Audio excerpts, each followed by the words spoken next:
Hope you guys are having a good Saturday. Got on a little bit early today because I was just sitting around being very lazy. So I was like, you know what? I should just start my show. I hope you guys are having a good Saturday. Things are a bit crazy out there. We got lots of things to cover. We got lots of things. I should have been editing videos today is what I should have been doing. But Sundays have actually been nice for editing because I can sit here.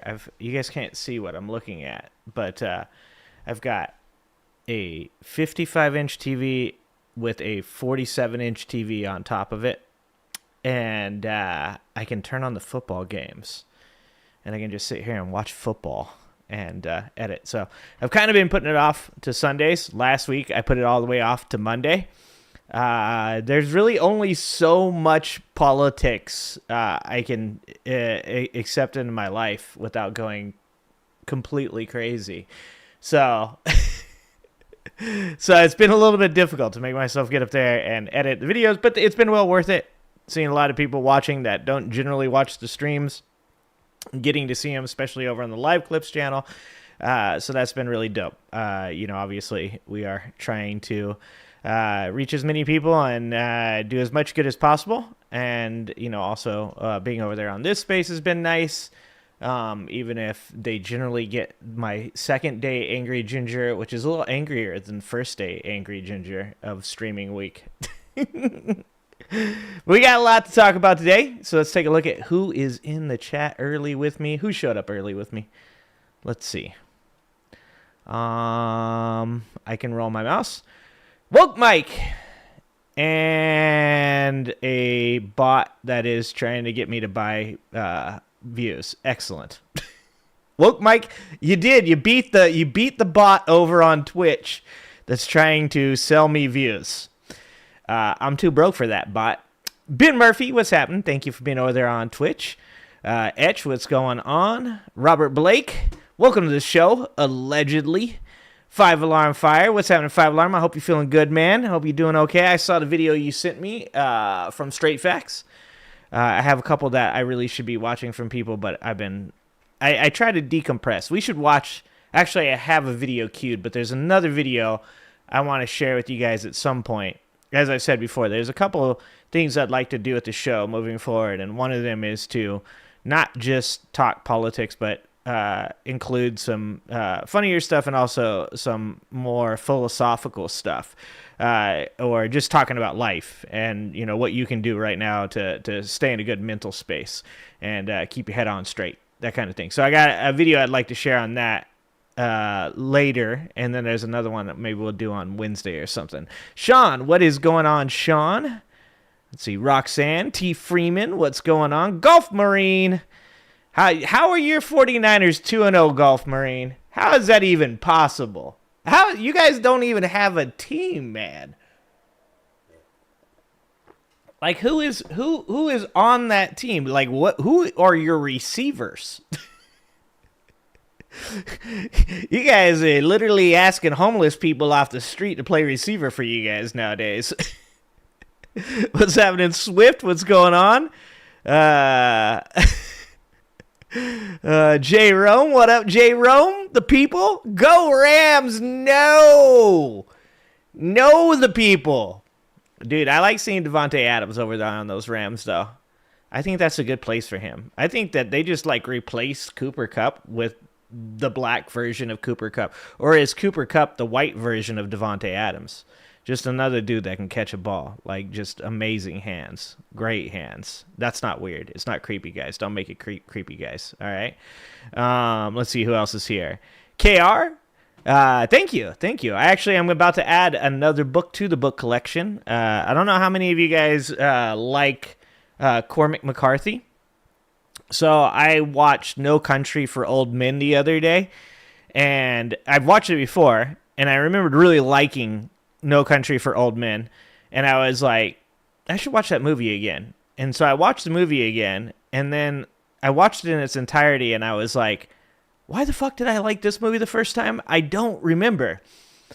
And I legit still enjoyed the movie, but for anybody that's seen No Country for Old Men, it's not a movie that has a happy ending. And I didn't know at the time that Cormac McCarthy had actually wrote that movie, wrote the book for that movie.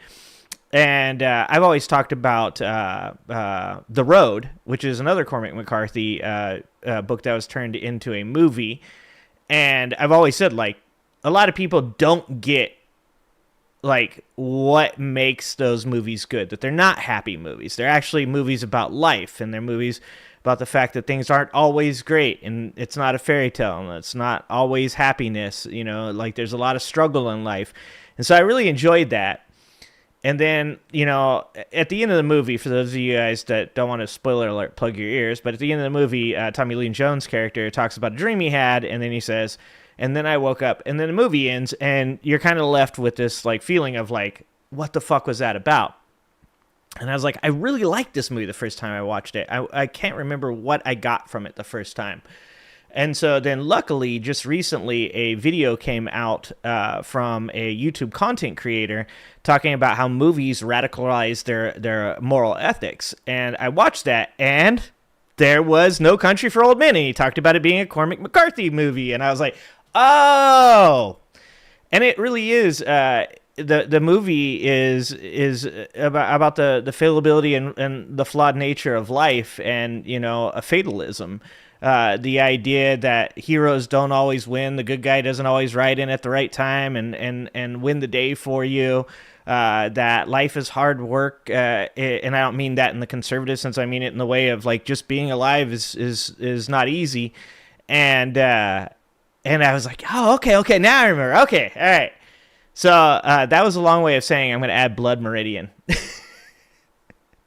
to my book collection there, KR. I will be reading Blood Meridian. I had never read, actually, a Cormac McCarthy book before.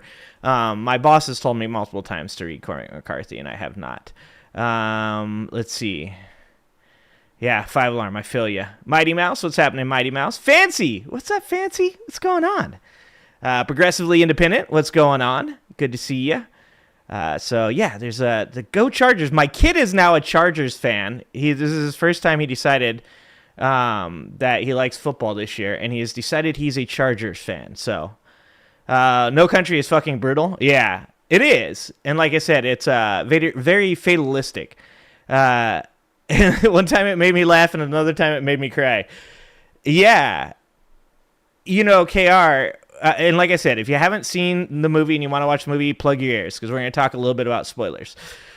Like, the entire time you're watching that movie, you're so used to, and this is what people didn't get about The Road, was, for one thing about The Road is the trailer to The Road has kind of, like, lighthearted music to it, and it kind of makes it feel like it's, like, actually like a coming-of-age story and stuff.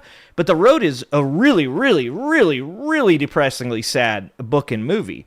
And once again, it's kind of, you know, about a lot of different things, like being a parent and, like, you know, how no matter what you do, you almost always fuck up, and, like, how, you know, you can't control everything even though you wish you could. And, you know, one of the reasons I tell people when they say, like, oh, I'm a prepper and I'm going to be so ready if everything goes down and everything, and I'm like, no, you're not. No, you're not. Is because of a bit of the idea of what that movie is about, The Road is about, is the idea that, like, when you're thrust into these situations, you actually don't know how you'll perform. You don't know what it will be like. It's why I keep saying that, like, when people call for civil war, they just don't realize how stupid that is. Civil war doesn't just affect you. It affects the entire country. I mean, unemployment rates would spike to 20-25%. Inflation would go through the roof once again. You know, our allies would even stop trading even more with us. You know, like, the realities of what war is like, and specifically what a civil war is like, are very hard for people to understand. And that's why I like movies like No Country for Old Men, because it is very much one of those movies that just doesn't have this, like, fairy tale bullshit. It's not, you know, everything's great. You know, it's bullshit. And his Javier's character, obviously, in it, like, the whole time, you're kind of, well, I don't know if everybody is, but you're cheering for Ethan Hawke, you know, and in a weird way, he's not a good person. He's really not like a nice person. He's mean to his wife. He's not well, I don't know, you could say he's verbally abusive. He's not abusive, but he's not nice to her either, and he's not a good person. But you're cheering for him to get away because he's just the lesser of the evils. And Javier Bardem's character, of course, is a serial killer. Or not serial killer, he's a contract killer. And you're just kind of like the whole time thinking he's going to eventually get caught, and eventually, the hero saves the day, and it just doesn't happen. And if you're not capable of critically thinking, and if you're not capable of sitting down and a quiet time and kind of bringing in all that information and trying to comprehend what the story was trying to tell you, you will not like these movies. And that's the movies I like, and that's why no one likes watching movies with me. Because I want to sit down after the movie and be like, hold on, what was that about? And everybody else is like, fuck that movie, what was it about? Starman, what's up, Starman? I'm up here, I'm ranting. Suzanne, what's happening, Suzanne?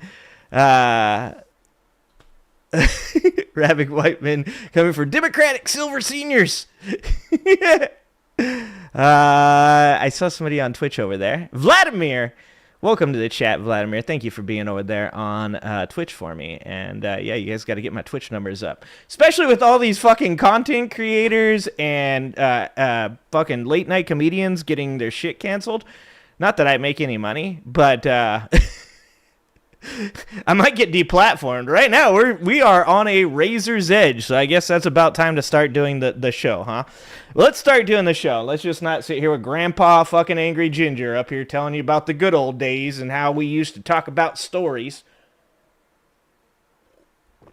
We can go into why I think this society lacks a lot because it's missing stories, too. But yeah, so just recently, you probably saw that the Twitch CEO, the Reddit CEO, and I think one other CEO are all being asked to show up to Congress, to testify to Congress over, apparently the backlash to Charlie Kirk's, the people criticizing him. Apparently that leads to a committee in Congress. And that, of course, is also leading to big streamers. Not me. I'm not a big streamer. But big streamers kind of being brought to the forefront of this conversation. And I think a lot of people are going to learn a lot of things about, these streamers that kind of have been in the alternative media space for a really long time, that they probably didn't know about all these things. Recently, I believe it was Destiny, got completely demonetized on YouTube. That was kind of funny because I think he shared that he had been banned from Twitch, but apparently that happened 3 or 4 years ago, and it was just meant as a troll. But he was demonetized on YouTube, and they believe that he will be probably deplatformed. Now, for anybody out there that's like, yeah, I hated Destiny, whatever, I don't want to get into why we need every voice we need right now, but if you're a Hassan fan, you shouldn't be cheering these things. Because Hassan also has had his run-ins with Twitch and issues with Twitch. And if the CEOs are brought in and they are held to the fire, as we've seen with ABC, as we've seen with other, media outlets like the Washington Post, they're very quick to capitulate to Donald Trump, and people like Hassan could be gone. Hassan could be off of Twitch and off of YouTube like that. That means that people like Vosh. That means that people like even TYT or, the Vanguard, whatever person that you potentially like. This is a suppression of left-wing voices. It really is. And, Donald Trump has made no bones about it. He said over and over again that if you criticize him, that's going beyond free speech. He just recently said that. He said when you have 90% of the news about one person, as though he didn't want that to exactly be that is what he wants, that's not free speech anymore. And that free speech, it has limits, which is crazy because all these people were screaming free speech, 6 months ago. So anyways, one of the things that I wanted to talk about was just recently, The New York Times, push back. And that's great. I think that is great. Somebody, I don't know how long it's going to stay. I don't know how long that they will hold out, because we've seen this before. But in this story, the New York Times rebukes Pentagon reporter restrictions at stark odds with the constitutional protections. The Department of Defense explains it remains committed to transparency, but now requires approval before reporting can be published. How insane is this world that we're living in right now, that we've literally gotten to the point now that the New York Times is being told that they can go ahead and they can do their thing, but first it has to go through the government, and the government has to approve what is reported. That's insane. The New York Times will not abide by new restrictions on reporters set by the Pentagon, which requires pre-approval before reporting can be published. The paper announced Saturday morning as a spokesperson for the Times insisted such restrictions are at stark odds with the constitutional protections of a free press in a democracy. The Times statement read in full, asking independent journalists to submit to these kinds of restrictions is some of these articles are 100% fucking AI. It just like repeats the same thing over again. It's just insane. We're getting to a point where there is no free press. It's just AI. This is yet another step in a concerning pattern of reducing access to what the U.S. military is undertaking at taxpayer expense. Our journalists will continue to report the facts deeply and fairly, the statement concluded. I was thinking about reaching out to Clay Risen, who is the reporter that I did the interview with on the Red Scare book, and asking a little bit about his opinion on this. In a 17-page memorandum dated September 18th, 2025, the Pentagon issued new documents in support of the May 23rd updated physical control measures for press media access within the Pentagon. Though the Department of Defense, it's not the Department of Defense anymore. Guys, you need to update your AI. It's the Department of War, okay? Department of War. That's the only way you can say that. You don't say Department of War. It's Department of War, okay? It's war. We're talking about war. So the Department of War insists it remains committed to transparency to promote accountability and public trust. The document also warned that information must be approved for public release by an appropriate authorizing official before it's released, even if it is unclassified. And if you don't get why they're doing that, it's because so much shit has been leaked, right? Like, there's a ton of stuff that has been leaked, and they don't want this anymore. They are tired of looking like fools, which, I mean, if you fucking hire clowns, then you get a circus, right? I mean, I don't understand how even Donald Trump could convince himself that this wasn't going to be a shit show, considering that he hired a bunch of podcasters and Fox News bros. But that is pretty much what they're concerned about. In addition to requiring approval before reporting is released to the public, the document also removes access to swaths of the Pentagon unless the reporter is accompanied by an approved escort. This is a stark change to previous policy, which allowed unescorted access throughout the building, apart from offices and meeting rooms. The update comes days after Trump filed a $15 billion lawsuit against the Times. That lawsuit was later dismissed. Of course it was. And the thing about this, and one of the things I wanted to see here, maybe it's up here, actually. Oh, here we go. So this is the Ted Cruz. We find ourselves in the strangest times, right? Because what Ted Cruz says here is 100% correct. And this is, he's talking about what happened with Jimmy Kimmel when it was pulled off air. And this is what Cruz said. Because this is really important. We end up in this place where we're hearing people that generally we dislike politically or, policy-wise, but even they are scared of how far this administration is taking these issues, especially with freedom of speech. Like I said, there's a big difference between your Republican conservative politicians and your MAGA politicians, and that is that the MAGA politicians oftentimes, they're not concerned about how far Donald Trump goes. They like it. They revel in it. They love it. They like seeing him like push the envelope as far as he possibly can, right? Whereas a lot of conservatives, a lot of Republicans, they know that this is potentially going to lead to something happening to them after Donald Trump has either, summarily passed away or is just out of office, if that ever happens. So this is what Ted Cruz had to say that. He said, "I hate what Jimmy Kimmel said. I am thrilled that he was fired. But let me tell you, if the government gets in the business of saying, we don't like what you, the media, have said, we're going to ban you from the airways if you don't say what we like, that will end up bad for conservatives." So, it's once again, it's this game with conservatives where it's like they start by saying one thing and then they follow it up with a qualifier to make themselves sound a little bit more sane.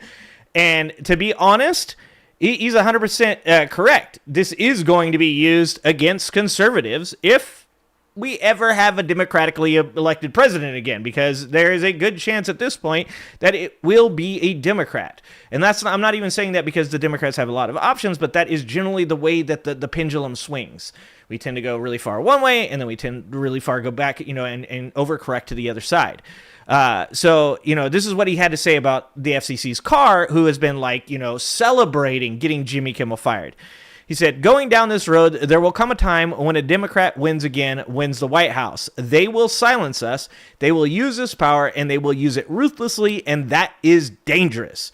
There's no doubt the Commerce Committee has oversight, authority, and responsibility over the FCC, and when the Democrats had the majority, they did not engage in oversight. We will do our jobs and engage in oversight, is what I believe the FCC guy said. So this is really important, and to be honest with you, the left should be listening to this. When that pendulum does send its momentum back to the left, yeah, you should actually stand up there and say to every single conservative out there, remember? Do you remember when? Do you remember when? And, I'm not a person that feels like we should be going down this slippery slope into authoritarianism, no matter what side it's on. I don't think that the left should be doing it. I don't think that the right should be doing it. I don't think that anybody should be doing this.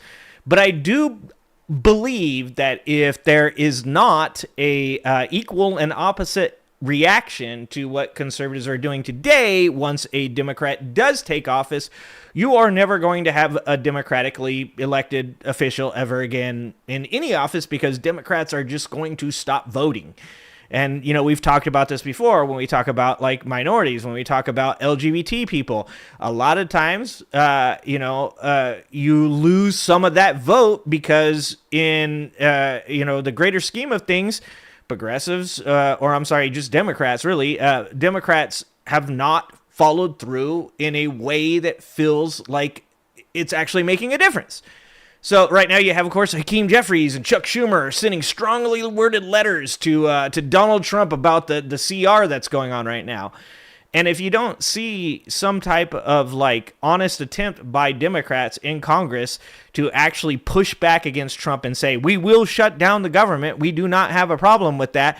If you continue to say we're not going to get anything from the CR, if you're just going to cut Medicaid, if they do that, once again, they lose those voters. They'll lose me. They lose anybody that wants to see actual positive change in the society. So he's right. They should be scared. They should be obscenely concerned that if they go this route and continue to push the envelope in the way that they have, that the moment that there is a House majority, the moment that there is a Senate majority, you are going to feel the repercussions for those actions. And obviously that's what I think it was Jared Moskowitz told the FCC chairman the other day. He said, you better get a lawyer. Oh, thank you. $10. Thank you, Five Alarm Fire. I'm curious how SCOTUS will feel about their take on presidential immunity when a Democrat likes it and hates Fox News. Yeah, exactly. This is this is why this has never been a good idea. Like, before Trump, I would say I was a pretty moderate person in the way of saying, like, you know, we need balance. I'm a big balance person. I do believe in the push and pull of government. I do believe in the push and pull of the judiciary, the executive, and the legislative, right? I do believe that should be a tug of war for power, and I do believe that it was set up in a way that, like, was actually pretty well thought out. But you can't do what Trump has done, specifically in the last 8 months, and expect to come back with a moderate response to it and think that balances the scales, right? Once you've pulled it that far to the right, then the reaction to that is going to have to necessarily be of a strength that pulls it back at least towards the middle, if that's even possible. And, you know, if you want to have any type of voters voting for you after that election, then it's going to have to make its way all the way on the left, and all the mean things that Republicans have said about you, you're going to have to just live up to them and just be like, you know what? Actually, we are going to do this. Actually, we are going to do that. Yeah, you guys accused us of it, and then you went and did it yourself. Fuck it, we're going to do it too. Like I said, you've got to think long-term about a lot of these things. And if it's just, you know, a reaction of like, well, now we're back in the office, so we're going to calm it down and we're not going to do anything on our side, like get health care for people or raise the federal minimum wage or, you know, forgive college debt, or, you know, if we end up seeing a Democratic president again, ever, and that's a question, then, you know, it's going to, they're going to have some very hard decisions to make. And if they do not do things in a manner in which their constituency feels as though they got some recompense for this time, it's going to be an issue. It's going to be an issue. Yeah, start holding all people accountable, no special people at all. Yeah, I'm totally fine with that. All right, let's see. What's up, Pinkerbell? Hi, Pinkerbell. Hi, Skelts. So let's go on ahead and let's also... We're doing the news first. We're doing the news.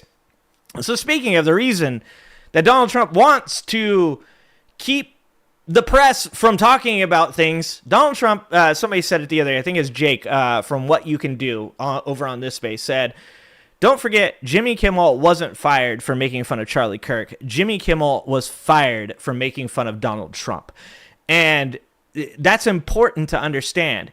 The reason that Donald Trump is using his newest Reichstag fire to limit free speech is because Donald Trump doesn't want people reporting on the Epstein files. Donald Trump doesn't want people reporting on jobs numbers. Donald Trump doesn't want people reporting on the economy, which we'll get to in a second. And I've said it before. Every single time I get on here, we are going to talk about the fucking Epstein files, and it is not going away. The rest of the world can stop. They can stop talking about it. That's their decision. I am not going to. So just the other day, we saw Kash Patel. If you guys were here on Wednesday, we watched a couple of videos, including the Thomas Massey video, which was great, where he did call out one person during the committee, and then also said that there's multiple other people, including a high-ranking politician and a magician. Fucking magicians. So shady. Slay to hand my ass, okay? Fucking shady magicians. All right. So this is Epstein survivors blast FBI Director Kash Patel for claiming no credible information. Financiers trafficked women to others. Director Patel's testimony raises more questions than answers, said 10 of Epstein survivors in a statement. So it's just kind of crazy right now that this is even a question, right? Like, I shit you not, a year ago, regardless of where you were on the political spectrum, every single person had a pretty similar opinion on this, including crazy ass Kash Patel, okay?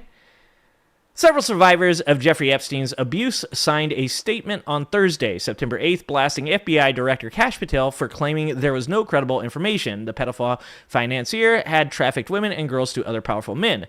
Patel made the claim during the testimony to the U.S. Senate Oversight Committee on Tuesday, September 16th, remarking that despite having seen a good amount of the Bureau's Epstein files, there wasn't evidence that the notorious child sex predator had actually trafficked women to anyone but himself. What did I see the other day? I saw, it was said something like, Epstein only trafficked women to himself, like Pablo Escobar only sold cocaine to himself. Like, it's, I don't know how many times we have to say this. It's that, like, Trump does not respect the intelligence of the people that follow him. Or actually, does he? I love the poorly educated. I mean, he might actually just, like you said, smart people don't like him. But if you're going to have this dude sit up there and do what he has been doing and say the things he's been saying directly to Trump supporters' faces, and they can't figure this out. Like, he thinks you're stupid, and you're literally just proving that you are. I mean, are we going to be serious about this, that we're going to let Kash Patel sit there and say to all of us after he literally got you hyped up that he was going to do something about the situation that every other FBI before him was lackluster and hiding shit, and then he just gets up and does the same thing, and you're just going to accept that? I love the poorly educated. Okay. On Thursday, 10 Epstein survivors, plus the brother and sister of the late Virginia Giuffre, said in a statement they were shocked by Patel's comments. They specifically cited Giuffre's deposition in her since-settled civil suit against Ghislaine Maxwell, Epstein's convicted madam, in which Giuffre brought up several rich and famous men she alleged Epstein and Maxwell trafficked her to. Like, she literally said, like, these are the dudes. And you know how many times now I've heard Trump supporters say, oh, well, why don't they name names? They have. They also brought up a claim by Representative Thomas Massie, Republican of Kentucky, who said at a separate hearing Wednesday that the FBI had a list of at least 20 people Epstein had allegedly trafficked women and girls to, including a Hollywood producer, a rock star, a prince, a high-profile former politician, and at least 6 billionaires. You can't leave out the magician, okay? You can't leave out the magician. This article is dishonest. It left out the magician. 6 billionaires, by the way, 6 billionaires. Compiled from witness interviews with the Bureau. Director Patel's testimony raises more questions than answers, the survivors wrote in the statement. For years, he has railed about the incompleteness of previous investigations. He is right about that. Previous investigations were indeed incomplete. So what is his plan to make sure that a thorough and unbiased investigation is conducted at last? Okay, I keep getting distracted by this ad that pops up with these toenails. I can't do that. Why does it keep happening? Can I ad block that?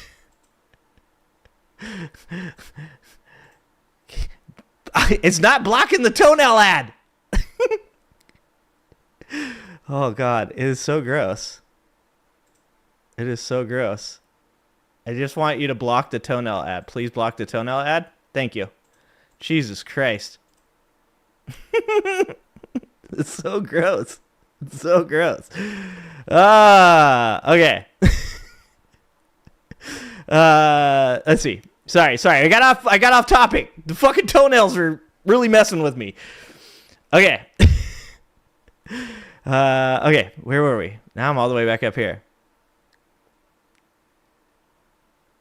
Okay, here we go. Okay. All right. The magician. Back to the magician. Director Patel's testimony raises more questions than the answers. Survivor wrote in a statement, for years he has railed against, the incompleteness The survivor suggested that Patel could release the series of witness interviews known as FD-302s that were taken during the investigation leading up to Epstein's 2019 indictment, which are not subject to the broad non-prosecution agreement Epstein and his co-conspirators reached with the Justice Department in 2008, which is what Thomas Massey brought up when he was interviewing him. Under questioning by Massey, Patel evaded answering whether the Bureau would release those files or whether the individual's reference would be investigated or prosecuted. Asked if the FBI deemed the witnesses not credible, Patel said that wasn't his opinion, but the opinion of previous U.S. attorneys that had investigated Epstein.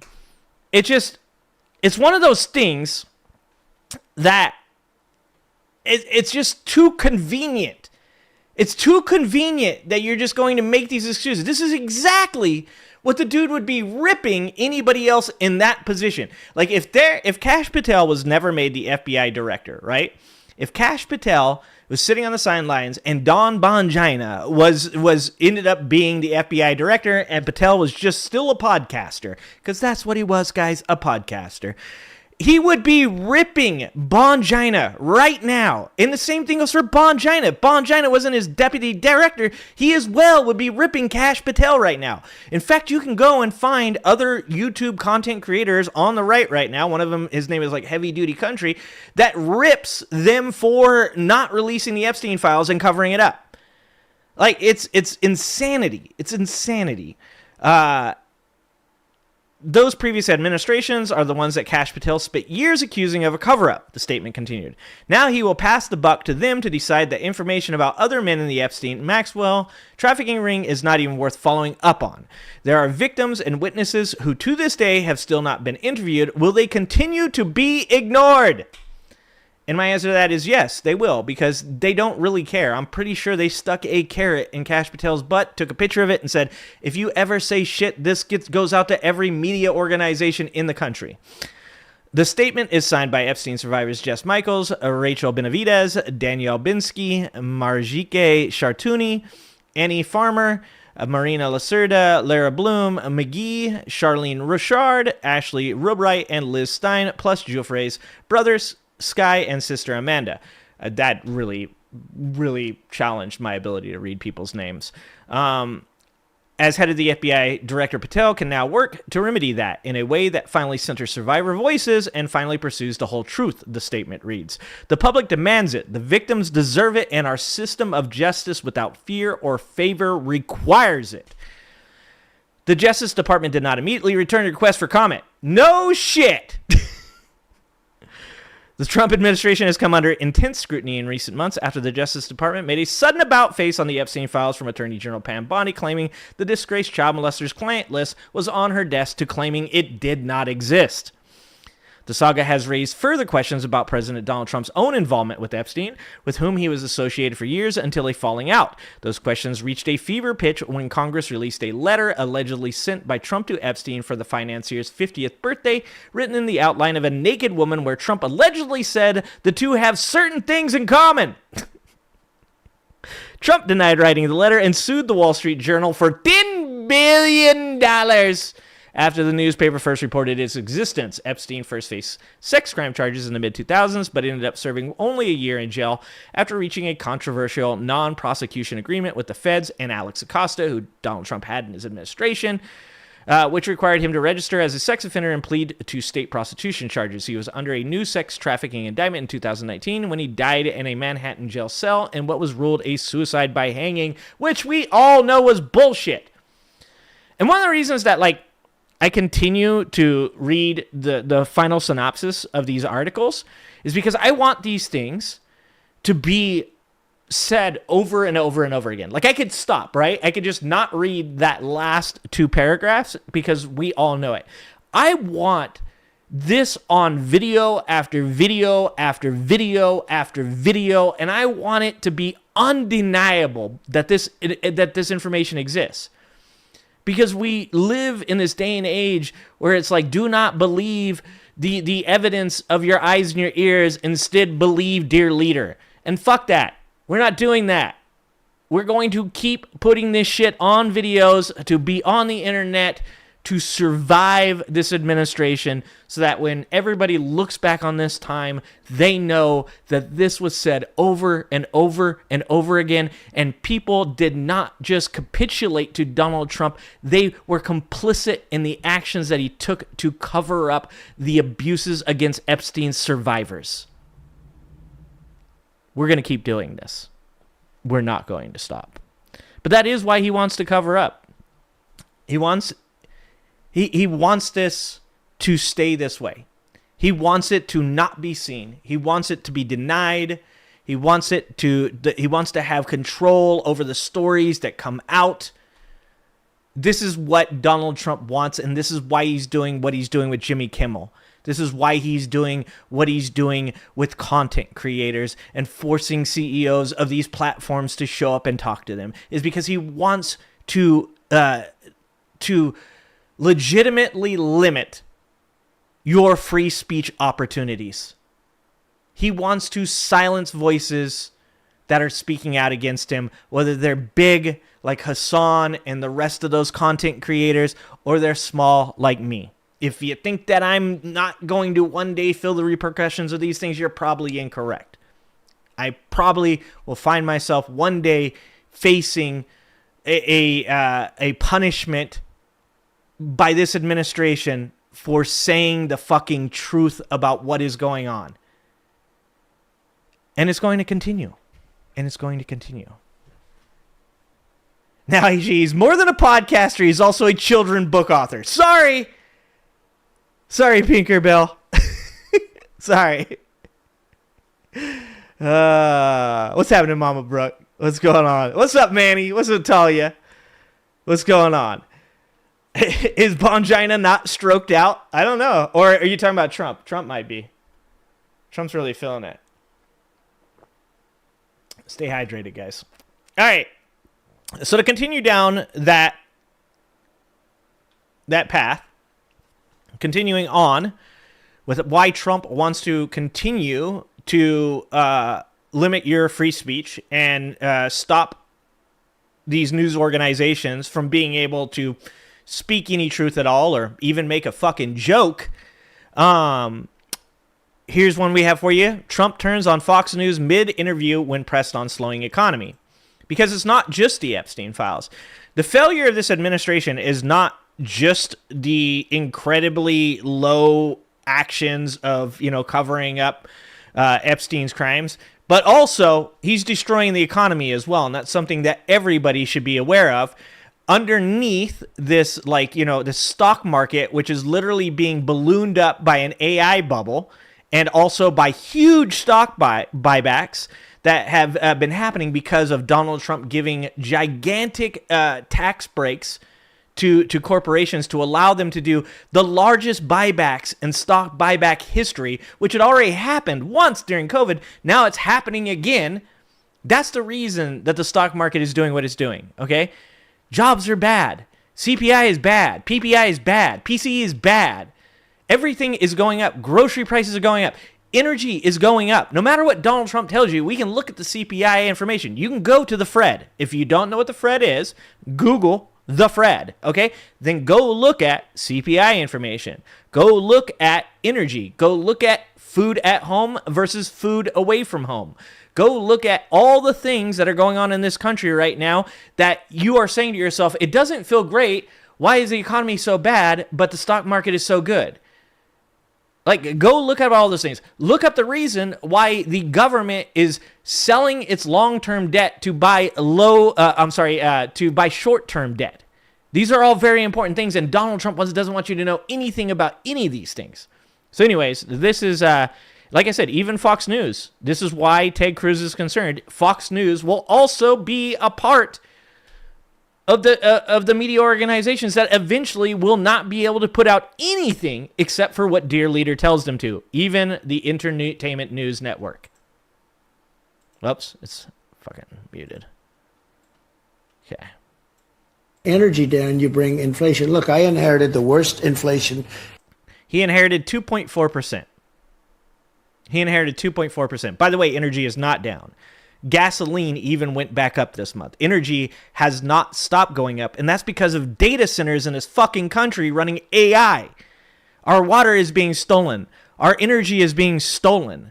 Our communities are now being inundated with data centers that are driving people up a fucking wall because they're loud. Ever. As I just said at the news conference, they say it's 48 years, and I'll accept that, but I think it's ever. Mm-hmm. And we now have very low inflation. We have higher inflation than when he came into office. Great production.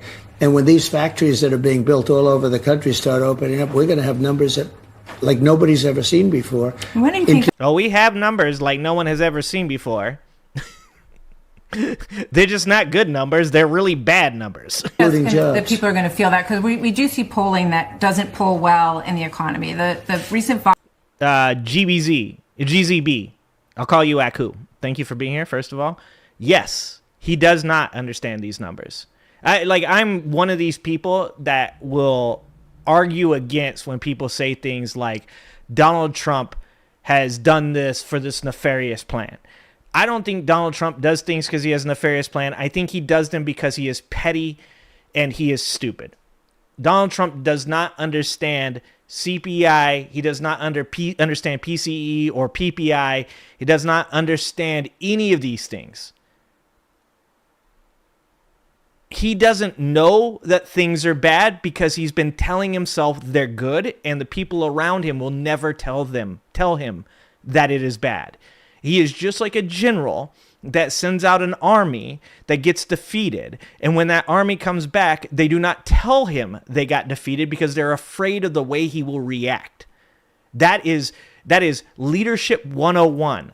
All big leaders. Napoleon failed because he stopped trusting in lieutenants to give him negative criticism. This is really just who Donald Trump is as a person. Fox polling said 52% say the economy is worse under this administration. You've got unemployment at the highest rate in 4 years. Groceries made a big This is Fox News, by the way. This is Fox News. Jump in the last term. So how is that? You're looking forward with these plans that you just talked about. When will people feel that, Mr. Well, Trump? when the factories start opening. I mean, right now we're building them. And, Fox polling, I have to tell you, I've told you before, it's the worst polling I've ever had. It's actually, he's going to make me defend Fox. It's not even the worst polling that he's ever had. There's 100% other polls out there that are much worse than Donald Trump's polling through Fox News.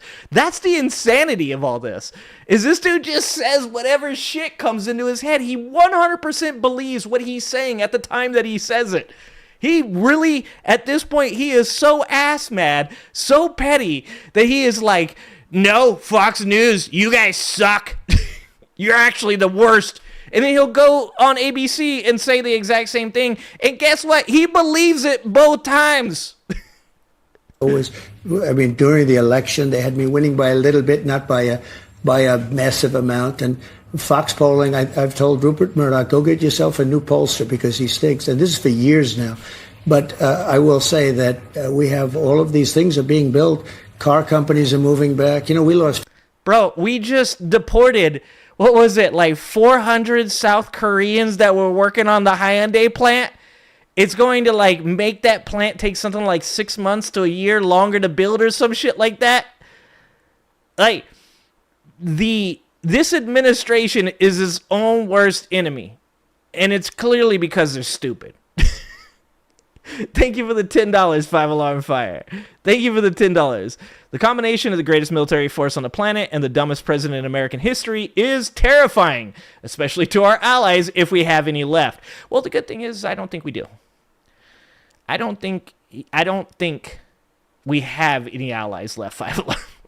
So at least we don't have to worry about offending them anymore. 50%, 54% we were the automobile capital of the world. And all of a sudden it got robbed by China, Japan.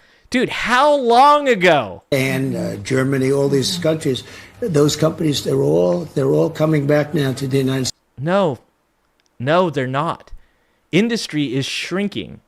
We are below the level in industry where it is considered a contraction. We're having a contraction in industry right now. States, they're building car companies and factories all over. They're coming back from Mexico and Canada. We lost a lot to Mexico. We lost a lot to Canada. Even if we brought back automotive factories to America, they would be mainly manned, I say that, manned by automation. Like, the car industry now is not the car industry of 30, 40 years ago. It is mostly ran by a line of robots with people there to make sure that those robots are maintained, right? And that's only going to get worse. We are moving towards a service economy. We are getting away from an industrial economy. There's plenty to be said about the fact that America shipped away all of its industry jobs. Is it their industrial jobs? 100%. I agree with that. But you don't start doing something this late in the game to make up for something that you did 30, 40 years ago. We are past that. We need to be talking right now about socialized safety nets. We need to be talking about UBI. We need to be talking about the fact that taxi drivers, truck drivers, industry like steel, like car, automotive, all of these industries are not going to need people here soon, and we need to be ahead of that. We need to get ahead of all of these things that are about to happen before this society completely fucking collapses, because at one point or another, the unemployment rate is going to skyrocket, and people are going to get upset, and there will be a fucking revolt. Nobody wants to see America when it has a 20-25% unemployment rate, because young people are disillusioned and old people no longer have a skill set that is worth anything in today's society. Nobody wants to see what that looks like. This is why this man is just not smart. They're all coming back because of the tariffs. Without the tariffs, a different story, but they're coming back because of the tariffs. And you're going to see that kick in probably in a year or so. Mm-hmm. Obama. So I did that one for you, Manny. In a year, he says. In a year, he says. No, you're not. No, you're not. No, you're not. All right, so she goes on to say, oops, what is going on here? Stop it. Okay. So that's the numbers you see there. Has the Trump administration made the economy better or worse? This is a Fox News poll. 30% has said better, which is that's like probably the exact percentage of the MAGA cult. 30% are probably fucking MAGA cultists, okay? And the only thing they care about is making liberals cry. So they're like, economy is way better. I like watching the liberals cry. Can I pay my rent? No, but I get to watch the liberals cry. 52% say worse, and 18% say same. By the way, the majority of people coming out of Biden's economy thought that it was a bad economy, therefore 18% saying the same means it's a bad economy. So really what you're saying there is that you have 70% of people that believe that the economy is either worse or just as bad as it was coming out of the last administration. Trump responded, okay, so after talking to him about the polling and stuff, he started, doing the criticization of Fox News, which, like I said, is just, once again, just a way of building a case to suppress, right? And he's saying that it's going to take a year.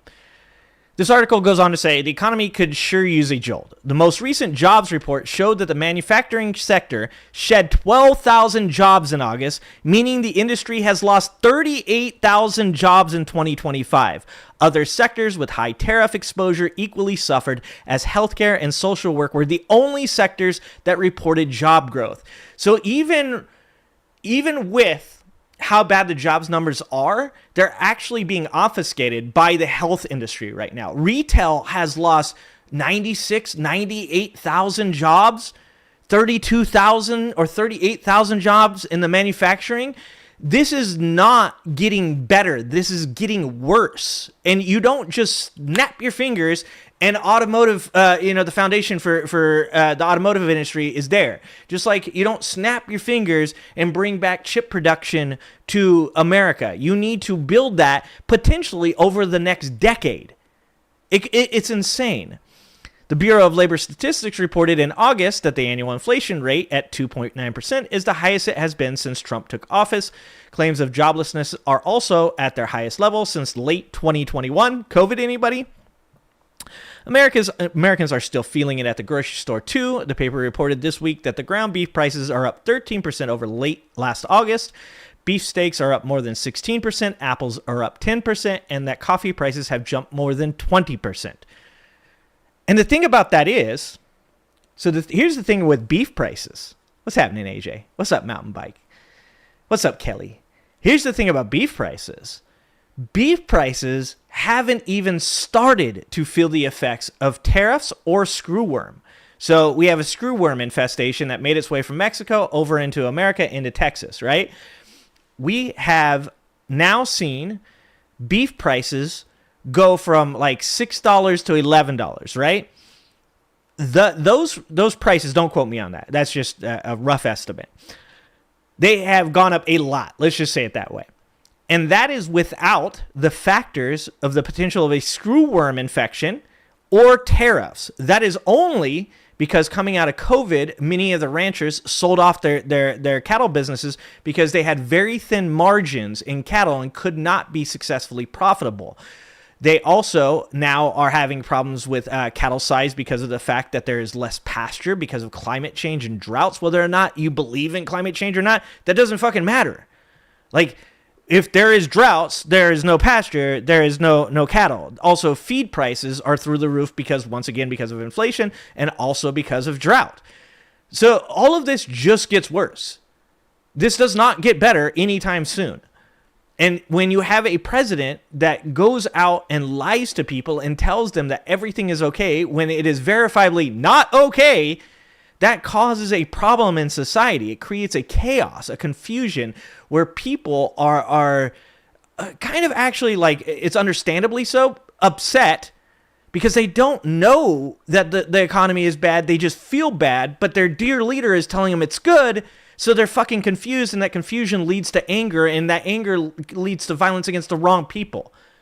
Like, you're attacking middle-class people. You're attacking working-class people. Meanwhile, billionaire fucking orange boy is sitting up there saying to you, everything is okay, and you need to stop reporting that it's not. That's a problem. I'm at grocery getting gas, getting fucking licensed counselor, no jobs, and I have to be my mechanic ass to make money. Yeah, gas prices are now going up too now. What's happening, Ben? Gas prices are going up too now. The one places that the dude had done anything, what's happening, Sean? Anything, was he had driven the fucking oil price into the ground along with OPEC. OPEC just like totally just made him look like a wanker. But they had driven down gas prices, not very much, but it was less than $5. It was like $4.10, right? Like, that was the bonus. We were like, yeah, it's only like $4 now instead of $5. And I told you guys that shit was going to happen. I was like, we're going to get excited that it's like we're not paying $8 for gas anymore, right? And even that now is going away. That's the insanity. What did I do? Oh, I just pushed buttons. Okay. I pushed too many buttons.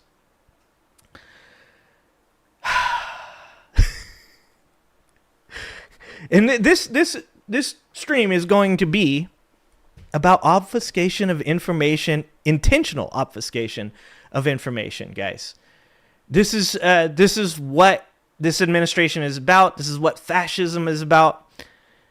And so, obviously, part of the reason we want to do this stream is we're going to talk about the violent rhetoric surrounding transgender people and how, the left is really the party of violence, right? So I have this video. I just saw it, and I thought this was great that it just came out from Titus. Our boy Titus, guys, put out a video called The Violent Left. So let's watch this, and let's talk about it. I'm Christopher Titus, and this is the Armageddon Update. The Violent Left. The horrible group of people that want the sick to get healthy, the homeless housed, the hungry fed, and the stupid educated. The violent radicals. To those of you who haven't... Have you guys seen... for any of you guys watched my show on Thursday, there's a really good video out right now where Bernie Sanders went to West Virginia. if this country is saved, it's going to be because of Bernie Sanders, guys. Bernie Sanders, I fucking love Bernie. He's such a good dude. And I feel so bad for the negative things that I said about Bernie Sanders. And if you were ever a person that had negative things to say about Bernie Sanders and now you feel as though like you made a mistake, watch that video from the More Perfect Union on Bernie Sanders going to West Virginia so you can watch people make that same, like, come to the same conclusion that you did, that you had fallen for the bullshit in media and you had blamed Bernie Sanders for shit that he did not deserve to be blamed for. Go watch that video. Notice that we are living in a sitcom written by George Orwell and Stephen King. You who, for some reason, keep waiting for Thanos. Bro. Is that book coming out? George Orwell and Stephen. Is that book coming? Make America Gruesome Again. Oh, dude, it's got the grayscale hand. The grayscale hand. Weeknights on ABC. Oh, guys. King.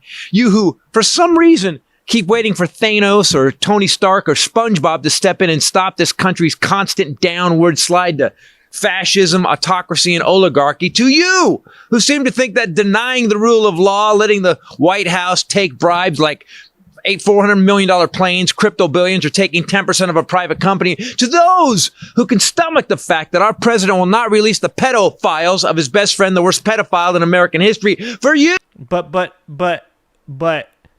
he's making the liberals cry, though, dude. But he's making the liberals cry. So, like, isn't that worth it, though? Will not release the pedophiles of his best friend, the worst pedophile in American history. For you, who won't face the president's racism. A well-educated black. Puerto Rico. These are animals. Look at my African American over here. They're bringing drugs. They're bringing crime. They're rapists. They're eating the dogs. Corruption, lying. Oh, he forgot this one. I didn't know she was black until a number of years ago when she happened to turn black. He forgot about that one. White males way up. White males have gone through the roof. White males way up. And bankrupting crime. They're rapists. They're eating the dogs. Corruption, lying, and bankrupting farmers again. We're going to lose 25 or 30% of the farmers in this country if they don't do something. Mr. Trump, you looked at me, sir, and you said, I love you. Mr. Trump, I need to see the fruit of your love. Or I'm sorry the way you said that. The fruit of your love. The fruit of your love. Let's just get that one more time, guys. These guys, I guarantee you, Republicans are like, they're paid actors. They're not real people. Those are Democrats. Do these people look like Democrats to you? In this country if they don't do something. Mr. Trump, you looked at me, sir, and you said, I love you. Mr. Trump, I need to see the fruit of your love. Or face the fact that tariffs are attacks on you and that we have to assume that the president raped children. To you, who only seem to pull your dumb heads out of your asses to scream, the violent left did it. Yeah, but he's making the liberals cry, though. He is making the liberals cry, though. This podcast is for you. The violent radical left is something sweet potato Hitler keeps screaming at every press conference and every lying social tweet he Yeah, don't say anything about the Republicans. Don't say they're fascists. Don't call them Nazis, even though we all watched that video the other day of the Tea Party Patriots, literally with signs of Obama with a Hitler mustache in a Hitler uniform and a Nazi uniform. Like, literally calling him a fascist. You're not allowed to call Trump any of those things. But Trump can literally call you the radical, left, violent, nihilist, extremist, transgender people. Yeah, that makes fucking sense. And this is why the left is like, you know what? Fuck you, man. Because it's like, you are gaslighting this shit out of an entire country. Like, you're not just gaslighting the left, you're gaslighting the right as well. Types out with his type 2 diabetes thumbs. The problem is on the left. If you look at the problem is on the left. It's not on the right. You look at the... Hey, what does that say? Great patriot Charlie Kirk, head of Turning Point USA, has a wonderful new book coming out next week. Right Wing Revolution. It is a must-read for those who want to take our country back from the radical left lunatics who are destroying it. This will be very helpful reading for those looking to save our nation. Get your copy today. Yeah, guys, they don't ever say anything, like saying that people are fascists might make people want to stand up against fascism, because Republicans would never tell you that the radical left lunatics are destroying the country. They would never do that. They definitely wouldn't tweet about it, and they definitely wouldn't tweet about it all the fucking time. The scum. Those on the radical left political violence. And the guy that shot Charlie Kirk, even though his family is hardcore MAGA and he was raised Republican, may have somewhat left-leaning ideas and a possible trans girlfriend. The radical violent left. So far. You know what I think is crazy about this? Is that people are like, no, he can't be conservative because he's gay. But every time that we said Trump didn't like gay people, they were literally like showing us videos of gays for Trump. They're literally saying this dude can't possibly be conservative because he might have had a bisexual relationship, and yet they point to Caitlyn Jenner every time we say there's no gay Republicans. Every time they point out Blair White, or they point out George Santos. This is why people fucking hate the conservative point of view, where they claim that the left only does certain things. It's because it's fucking bullshit. It's like, holy shit, right fucking there is a dude with a gays for Trump flag, and you guys show me that fucking video every time I say that Donald Trump does not like LGBT people. You show me that shit. And then I'm like, well, him being gay does not disqualify him from being a conservative. And you're like, the fuck it doesn't, brother. Consists of one 22-year-old kid, and he was raised Republican. So let's take a look at how violent both sides have been since this bloviating 6-time bankrupt failure came onto the scene. Of the mass shootings in the last 10 years, 84% are white men. The Cato Institute analysis says a politically motivated... Is that the one that they the Department of Justice removed from their website? I think this is the they removed this from the Department of Justice's website. Like I said, they are attempting to keep information from being in a place where you can find it, so that way they can lie directly to your fucking face. Murder since 1975 shows a breakdown of fatalities by ideology. Right-wing ideology is responsible for 63% of deaths. That's more than half by a lot. Islamic extremism is responsible for 23%. That's not even quite a quarter. And left-wing ideology is responsible for 10% of deaths. The radical left! Jesus Christ, 10%, that's lame. Libtards, we only get 10%. We need to get our shit together. 10%, my God, we need to drink some Red Bull. All right. But let's go over 10.01%. How violent the left has been in the last decade. We had the George Floyd protests, and then we had, well, that's it. I mean, sure, the left may whine about pronouns and want you to say differently abled. At best, the left is annoying about... And I'm just going to tell you guys this, too. I'm not saying differently abled. Guys, I have to stop with LGBT, because I can't say like QIA plus and all that stuff, too. I get tripped up. That's way too many letters. I think one of the best moments I've had on YouTube was when I made the Jordan Klepper video where he went and talked to the small town preacher that was anti-LGBT rights. And I said during the video, I was like, I need y'all to come up with a better acronym. Because I can't say all that shit. And all of the comments in my fucking comments were super positive from LGBT people saying, no, we got to come up with a better acronym. I felt so good. Because I was like, man, they're going to think I'm an asshole. They're going to think that I'm just like making a mean joke. I literally can't say the whole goddamn acronym. It's too much. Like, I'm with you guys. I understand that some shit's demeaning. I get that people shouldn't be tossing around the R word unless it's used appropriately. Okay? I understand that certain things shouldn't be said to certain people. But there are certain times... when you guys want me to say something about somebody in a certain way, and I'm like, I can't remember all the rules.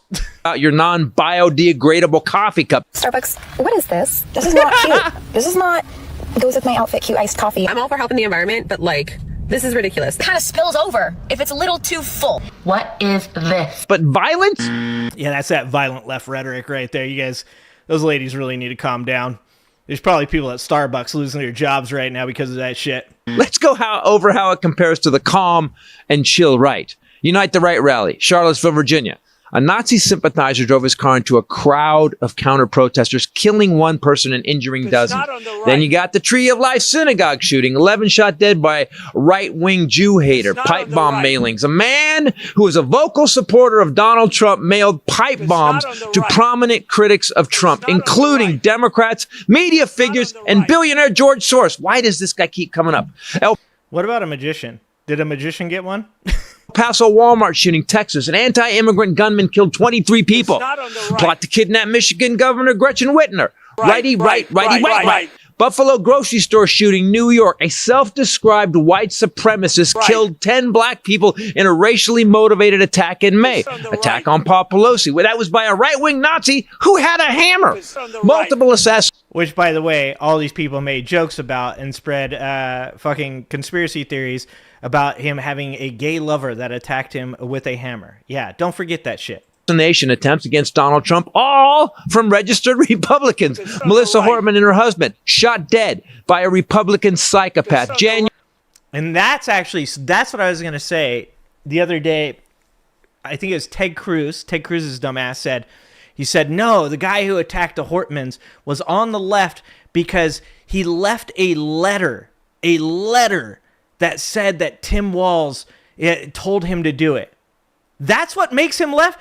Being insane and claiming that Tim Walz, like, are you that stupid? Because I don't think even Ted Cruz is that stupid. I don't think he is. I think he understands he's bullshitting. Because there's no way that he's that stupid that he would think that somebody out there legit left that letter and didn't just fucking write that to be a fucking asshole. Because the guy was a fucking asshole. And if you want to talk about people that died in front of their family, both of those people died in front of their daughter. And you're like, oh no, but he's on the left because he wrote a letter that said something about Tim Walz, because there's no way that this guy would do something like that. No way, because he's definitely not that big of an asshole. Okay. January 6 Republicans, the party of law and order, beat cops and killed cops, all while trying to stop the peaceful transfer of power. And the cherry on the top, Kyle Rittenhouse with a side of George Zimmerman. Deadlier than other forms of domestic extremism, because white Republican guys are grumpy because they cannot get laid. Right?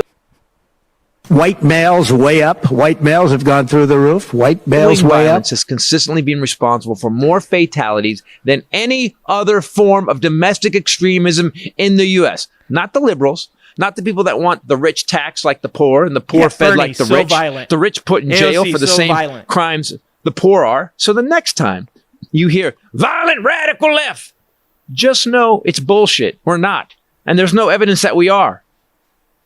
At least not yet. 100%. I'm Christopher Titus, and this is the Armageddon Update. Man, I can't believe I love the poorly educated. We need to start kicking some ass. If they're going to call us the violent radical left, maybe we need to be the violent radical left. I'm fine with that.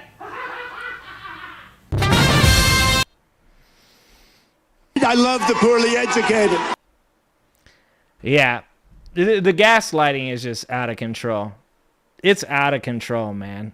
It really is. Like, if you're sitting there and saying to yourself as a Democrat that, like, we're a part of this problem. If you're right now just flagellating, like you're just like whipping yourself so fucking hard because you're like, well, the Black Lives Matters protests, they were pretty violent. And you're not taking into account all of these things that he just talked about. Like, you're done. There's no hope for you. It's over. Because you're just as stupid as they are.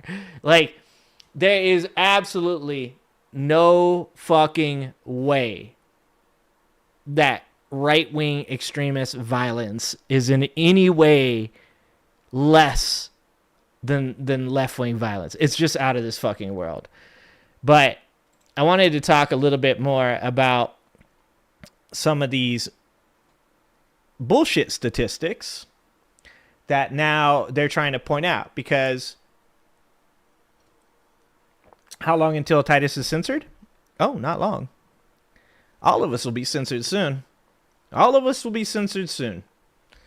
There's no way that they allow this to continue. Those CEOs are bringing up in front of Congress, and they are going to take out of context clips of people like Hassan, like Vosh, like Destiny, like David Pacman. They're going to take out of context clips, and then they are going to use them to get these platforms to shut down people like myself and these bigger streamers out there, all in the name of capitulating to dear leader, because we live in a country that worships at the altar of the almighty dollar, and capitalism runs the day. So how long until Titus gets tossed off the platforms and censored? Probably not more than a couple months, to be honest.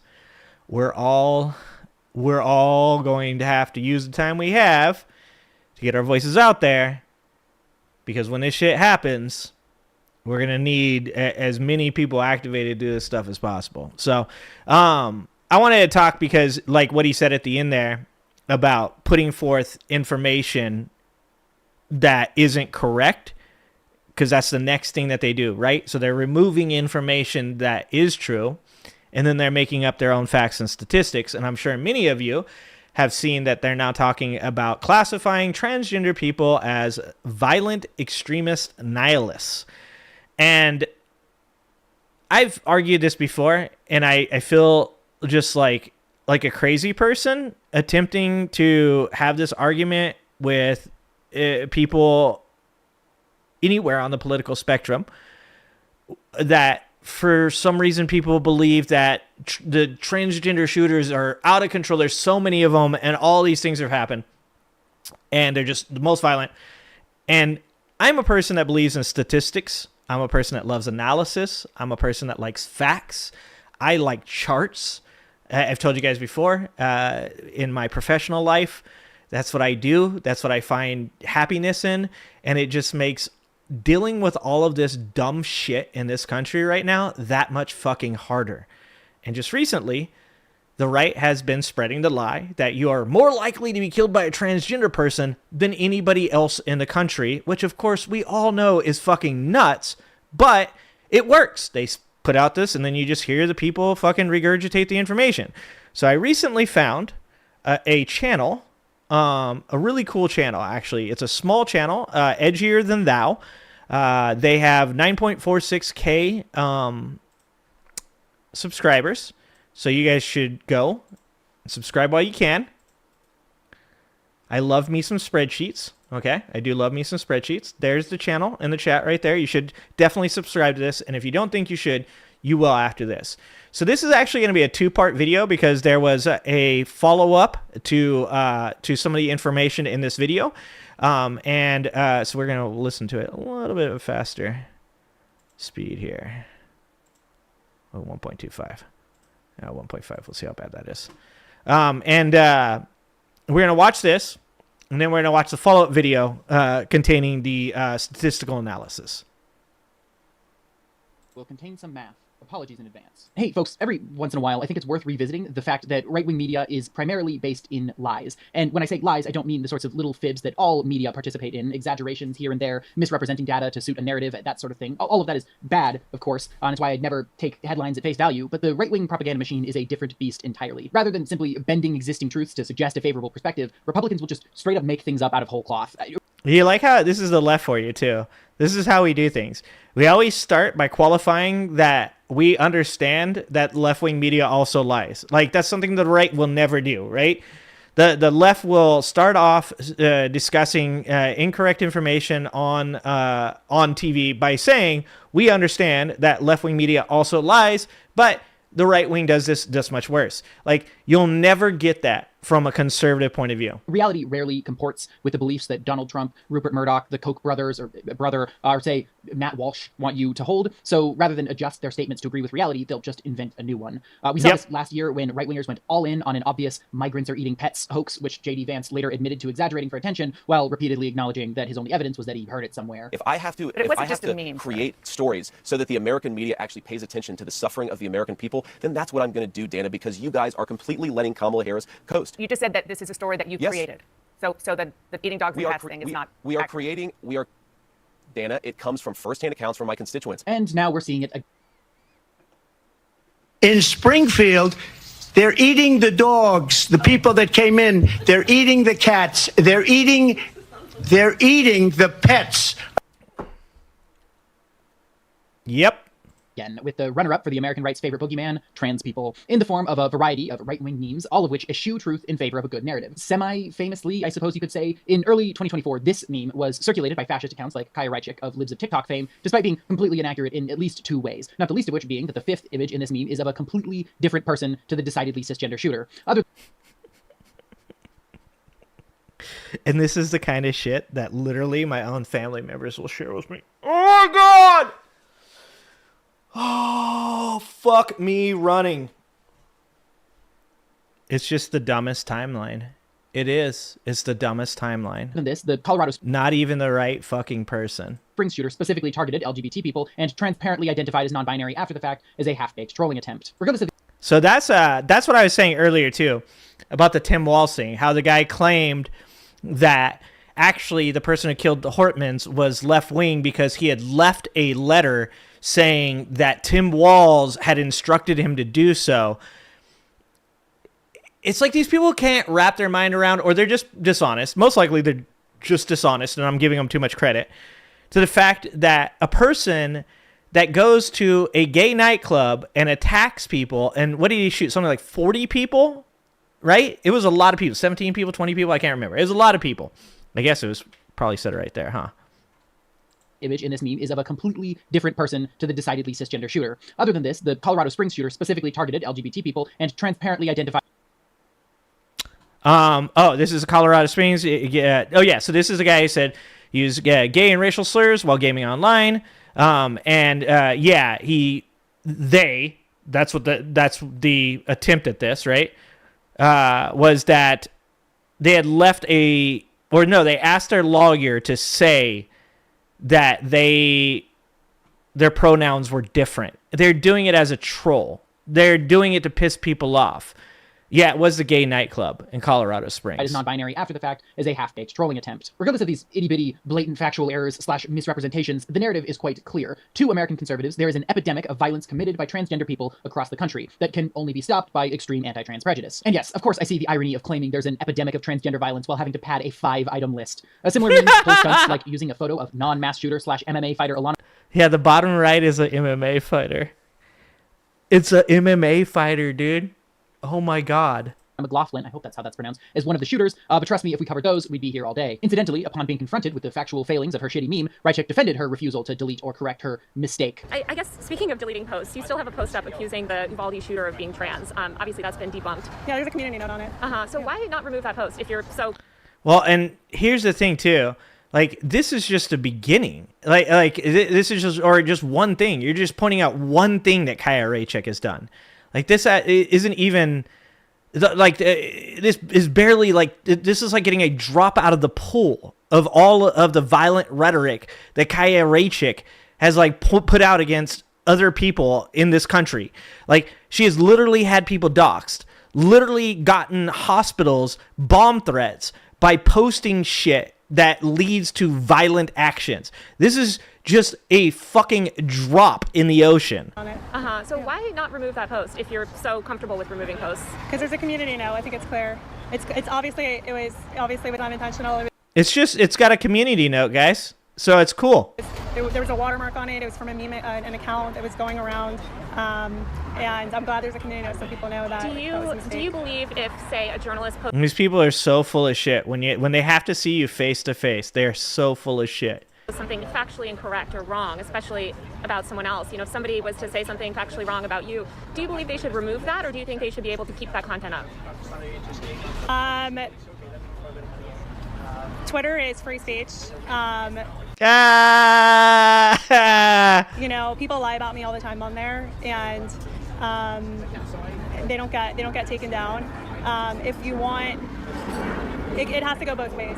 Let me tell you, I have my disagreements with Taylor Lorenz, but the actual inhuman level of restraint she shows in this interview is beyond impressive. The full thing is, of course, linked below alongside related sources and the like. But as you can see from the fact that my skull is still intact, I didn't come here to talk to you about libs of TikTok. I came to talk to you about a graph. Now, I love graphs myself. I like reading them, Hey, me too. Thinking about them, making them. Hell, a few years back, I'm reading this, but I actually did do this. I tabulated the FBI's violent crime data because they didn't have an effective tool for comparing different states together. So you can imagine my concern when these graphs started circulating in late August of this year. I have consistently opposed the false claim. So you can see that they're trying to say that public incidents with 4 or more fatalities expressed as rates per million per population, where that you had trans-binary biological males at 0.76, trans non-binary biological females at 0.66, and then they go on to say Asian men, black men, white men, Asian women, and Hispanic men, right? And then they've got this in another form of a graph over on this side talking about the same thing, right? Public incidences, yeah. That trans people are doing a disproportionate amount of... By the way, in wokeness, that's Jack Posobiec. Violence, yet here is not just one, but 2 collections of hard numbers proving my previous evidence-based beliefs about the world incorrect. The first thing I did in response to this is what I always do.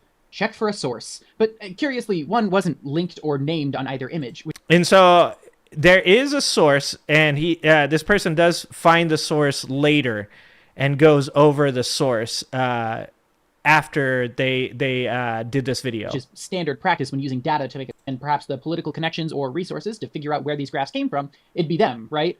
With that, let's take a look at episode 1649 of Matt Walsh's show, which covers the so-called trans terrorism epidemic. Fun fact, if you watch all 1600 episodes, you die in real life.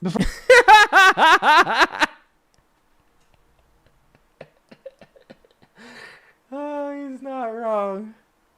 They're not wrong. They're not wrong. Before he gets to the data, though, let's let Matthew give us some enlightening anecdotes. In 2018, Snokia Mosley, a self-identified transgender individual, killed several people at a Rite Aid distribution facility in Maryland. Authorities said Mosley had, quote, been beset for years by mental illness as well as emotional turmoil related to her struggle with sexual identity. Her struggle. In 2019, a self-identified... Matt Walsh sure does talk a lot of shit for a dude that looks like he's got no chin at all. transgender boy... What's that named info? Alec McKinney masterminded a school shooting that left 1 student dead and several more injured. McKinney said that she wanted to kill her classmates because they didn't respect her gender identity. In 2022, Anderson Lee Aldrich shot up a nightclub, killing 5 people and injuring 26. His lawyer said in court that he was non-binary, used they/them pronouns, preferred to be... That's the one. Like, it's a killer, a murderer, a person. I guess it was 5 people. My bad. I said 40 people. I was way off. Maybe it's that many people were injured. Like, it's just mind-boggling that these people are like, yeah, like, they're going to be upstanding, honest people after they murdered a bunch of people. That makes lots of sense. I literally actually just watched a video of the Charlie Kirk, alleged Charlie Kirk killer. That it was like a car accident or something. And the comments in the video underneath was, this guy is a piece of shit. They should have known it the whole time. What is their reasoning for why you should have known that this person was a piece of shit the whole time?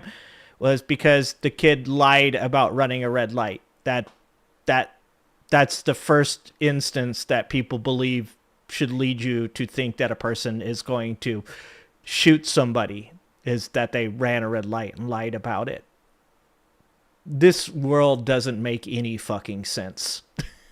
Be addressed as Mix MX Aldrich. In 2023, 40-year-old Kim Brady Carricker killed 5 people and injured 2 children when he opened fire in a Philadelphia neighborhood. Authorities denied that the man was transgender, even though he posted numerous photos online in which he's wearing women's clothing.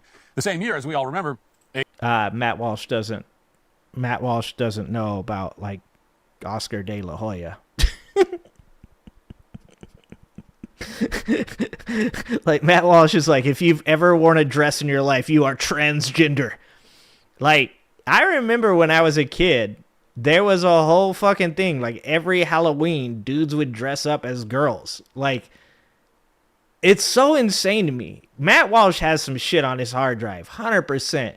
It's coming out one day. Matt Walsh has got some shit on his hard drive. A trans-identifying mass shooter killed 3 9-year-old children and 3 adults at Covenant Christian School in Tennessee. I leave this in here because with the exception of one anecdote in which the shooter wore women's clothes a few times, every one of those examples was from the fucking Libs of TikTok meme, including the shooter who targeted an LGBT nightclub and then pretended to be non-binary after. But that's literally how these people argue, though. They just send you memes. They don't want to talk about anything. They don't want to have, like, legit conversation about it. They just want to send you Of course he got all his information from the meme. Afterwards, targeted a nightclub. Shot up a nightclub. No need to remind your viewers that the victims were primarily queer people, of course. What this means is, either in lieu of research, Matt just copied a conservative meme, or perhaps there's a vanishingly small number of trans shooters, so he literally just has to pull from the same list to make his point. Yeah, like, how fucking nuts is that? How nuts is that? Like, this is what I'm saying. When we start talking about statistical analysis, this is what makes me the most fucking angry. I mean, obviously, going after people that didn't do a goddamn thing for no fucking reason at all makes me really fucking mad. But the fact that you're literally talking about so few alleged shooters, most of them nothing to do with actually the topic you're talking about, but even if they all were, even if every one of them legit was a trans mass shooter, you could fit them all on one meme. You could fit them all with visible thumbnails on one meme. Try doing that with the number of white male mass shooters. And this is my thing about this whole thing. This is how stupid this is. The inevitable conclusion that you would come to if you said transgender people are shooting up schools all over the place, man. It's crazy. There's so many of them, right? If you were to say that, the inevitable conclusion would be, well, since there are so many more white cis males, heterosexual white cis males doing this, then what do we do to both the trans people and the white males? Like, do no white men get guns then? No white men get guns? Because I don't think you guys are going to be happy about the outcome of this statistical analysis. If the analysis that you are making is that these 5 transgender people that you claim were transgender, you can't even say that they are. In fact, some of you are saying a non-binary, that those people don't deserve to have guns because statistically speaking, there's a good chance that they're going to commit a mass shooting. Then the logical conclusion is that no white man should have a gun. That's fucking crazy. They don't even, I don't know. I just can't. I can't. It's stupid. It's provides stupid. Another single anecdote in which a trans person killed their parents, which is generally murder, not terrorism, and then gets into the more important point. All of these stories made the news to varying degrees because they were too high profile, too dramatic, too horrifying to ignore. The media can successfully... Yeah, guys, they're going to totally hide the gay nightclub shooting. Because why? Because the media, guys, the media has a transgender bias. The fucking media. Like, if a transgender person walks outside, trips, and throws their fucking drink on somebody, that shit's on the news. Transgender person assaults citizenry. It's because of the hormone blockers. Like, fucking... What do you mean, dude? Bury a story about a few girls getting stabbed in a movie theater, but it's harder to explain away a large number of fatalities. And that's why this graph, which was posted yesterday by one of the big data accounts on X, is worth taking a look at. As you can see, it shows mass shooting rates by demographic from 2015 to 2025. It looks at public incidents with 4 or more fatalities, and it accounts for the percentage of the population that belongs to each demographic group. So it's a per capita. Just think about that for like 2 seconds. Do you walk outside and look around to make sure there's no transgender people? I mean, I know conservatives do. I get that. I understand that there's a lot of transvestigation going on out there, right? Like, you don't leave your home. Like if you talk about like impoverished people, poor people, right? Like where I come from. Like, you're generally talking about Hispanics. You're talking about African Americans or black people. You're talking about poor white people. You step outside and you look around in the ghetto, you're usually like looking for one of us. You're not looking for a transgender person. I'm just going to be honest with you guys. Like, never, when I was younger, did I ever step outside of my house, make sure nobody was around so that way I didn't get fucking carjacked or robbed, and then go about my business looking for a transgender person. I was never like, gotta make sure there's no transgenders. Now, if there was a couple dudes hanging on the corner with blue rags, I was like, oh, that's Pookie. Little Batman. Fucking leprechaun. I was like, that motherfucker might steal my shit, rob me. Okay, I wasn't ever looking for a transgender person. Reading, essentially. Now, at the very top of that list, as you'll see, you find men who identify as transgender women or non-binary. They're followed by women who identify as men or non-binary. After that, there's Asian men, includes Arabs, black men, white men, Asian women, and Hispanic men rounding out the list. In other words, when you look at per capita statistics, transgender identifying individuals are the... I like that they lumped the Asians and the Arabs. I mean, I guess that makes sense, but still, Asian people everywhere are like, hey, what the fuck? Actually, has a Mexican accent. Like, do Asian people even commit crime? I don't think they do. The single most likely demographic group in the entire country to commit deadly mass shootings that cause 4 or more fatalities. Now, you can quibble with the numbers if you want, but this is a finding that, if we're being honest, everyone can intuitively understand. It's not surprising. Well, that's embarrassing. No sources there either. Instead, we're directed to listen to our feelings. If you're a right-wing lunatic, it makes intuitive sense that trans people would be evil monsters. So, of course, these numbers track to you. But I absolutely must draw attention to the statement, you can quibble with the numbers. I know I've been playing coy with this for a little while now, but at the risk of spoiling the rest of this video, these numbers are not even close to correct. Trans people are generally underrepresented in mass shooting statistics. So, yes, Matt, I will quibble with the numbers, because the numbers are utter fucking nonsense. So, okay, no source given in the video, not even the Twitter account that they pulled the image from. But so we're gonna we're gonna jump ahead to the end of this or to this one right here, and then we're gonna play the video where this content creator talks about the source, because you guys are gonna love what the source is once this person finds the source. Prove that it's fake because there's no source. It's fucking insane. But I can 100% prove that this graph is fake. And to do so, let's take a look at the demographics that the blue graph reports. This shit is trans, amazing. Asian, black, white, and Hispanic. Of those categories, it reports male and female numbers for trans people and Asian people. The other 3 categories only report male numbers. Now, looking at this yellow graph, we can see it reports all the same demographics plus 1 more, this time as a measure of the entire population rather than dividing it by gender. And that's how I noticed that this statistic for all trans people was a little suspicious. See, when I take the average of trans men and trans women from the blue graph, I get the exact number on the yellow graph. Similarly, when I take the average of Asian men and Asian women, I get the exact yellow graph number. What this would imply, if it were true, is that there's an almost exactly equal proportion of trans men to trans women and Asian men to Asian women in America. I know we already know that isn't true, but just to cover our bases, according to the last census, there are nearly 1 million more Asian women and girls in the US compared to Asian men and boys, a gap which widens when looking at adults only. The best part about all this is that no MAGA Republican will ever understand what this person is saying. I mean, I guess that's not the best part. I'm saying that sarcastically, right? Is at no point, like, this is just too many words. Like, you need to get this down into 3 short grunts for these people. And I know that this person is not making this argument to MAGA Republicans. They're making this argument to anybody on the left that might fall for the right's bullshit, right? Like, you can't just... That's not how statistical analysis works. You don't just go, this divided by this equals this. Like, it's a completely separate set of statistics.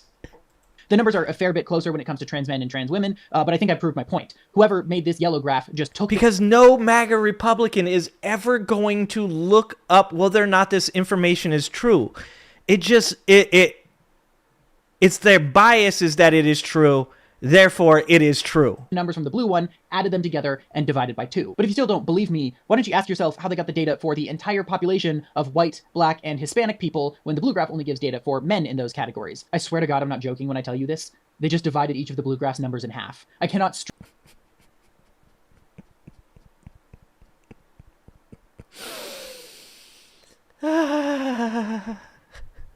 I love the poorly educated. It's that fucking easy for them, guys.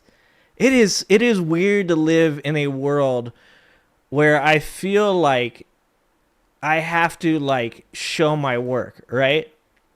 Like I said earlier, I said, the thing is that like right-wing people can say whatever they want and it'll just be regurgitated. Trump can say whatever he wants. He can lie. He can make up shit.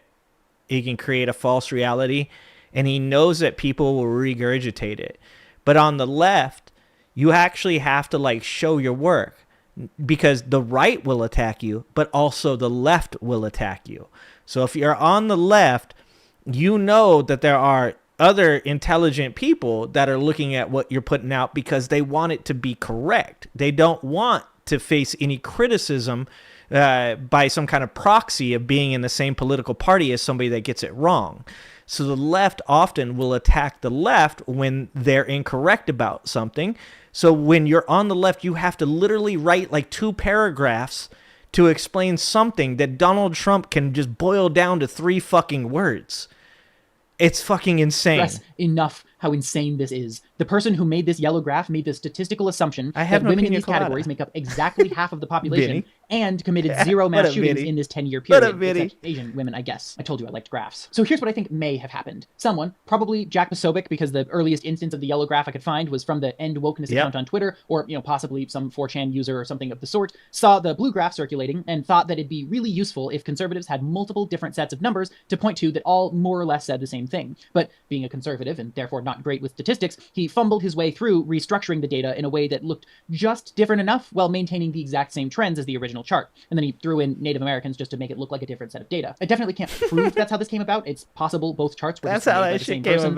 They do have the same title and subheading, but either way, the latter graph is nothing but a shitty knockoff of the original already fake graph. And that could be the end of the video right there. Right-wing accounts and organizations mobilized around completely fake data with reckless disregard for the truth. Not one major voice I can find had the wherewithal to ask for a source or even a lick of evidence because none of them care about truth, honesty, or anything even resembling compassion. But it's not enough to say that the right is bad. We all know that. What I don't want is someone walking away from this video thinking, wow. Yeah, Cheyenne, I'm gonna get that clip. My wife told me to do that too. Everyone involved in political discourse is just a lying liar with no regard for the truth. So just to drive the stake further, let's take a moment to talk about how the left is better. See, the left has its own version of these graphs with 3 notable differences. 1, they don't disguise themselves as figures from a peer-reviewed research paper. 2, they're open about their origins. And 3, they cite their fucking source. This is that graph. Like I said. Updated version of this graph, which is slightly more popular. Dude, look at that. Look at that! Oh, fucking A. White males way up. White males have gone through the roof. White males way up.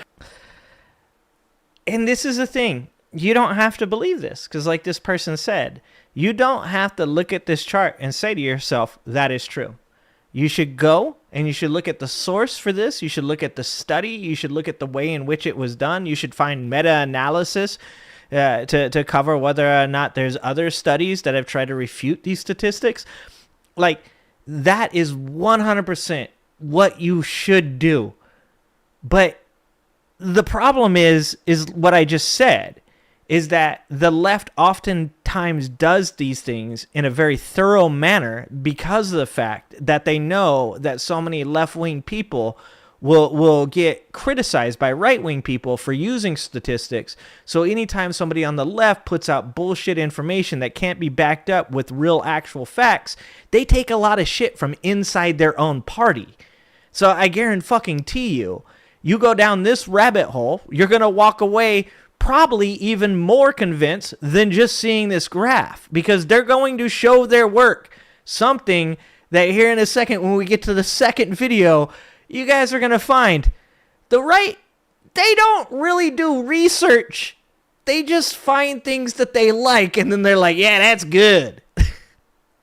Because of how time works. Both of them convey the same basic message. Damn right, Cheyenne. This graph was put together by left-wing YouTuber / Substack writer / other things or soak done left using data from the Gun Violence Archive. The updated 2024 article is linked below. Incidentally, SDL uses some of the same data I'm going to be mentioning in a moment here, but there's still useful stuff in there. As I noted, these numbers originated from data collected by the Gun Violence Archive, a nonprofit, non-advocacy group with the goal of reporting data for all incidents of gun violence in the US. The GVA's executive director told Reuters in 2023 that their data estimated trans people made up about 0.11% of mass shooters. That's just over 0.1%. How does that even need to be a study, though? How does fact check majority of U.S. mass shooters are cis men, not transgender or non-binary people? You don't need a fucking study. We all know this because we see the fucking stories. And I've even said it. I think that this needs to get away from this whole idea that it's, was the person cis white? Was the person black? Was the person heterosexual? Were they gay? We need to talk about mental health because mental health affects all people. We need to talk about the fact that people are doing this in the first fucking place. This kind of just takes us away from the central point, and the central point is that children are not safe going to school, and that there are other kids that are emotionally fucking broken, and that they're harming other children. Like, that's what we should be talking about. And even when the left comes out and wants to know the age, know the gender, know the ethnicity of the shooter, I tell them, I criticize them as well, that that's not what's important. What's important is mental health.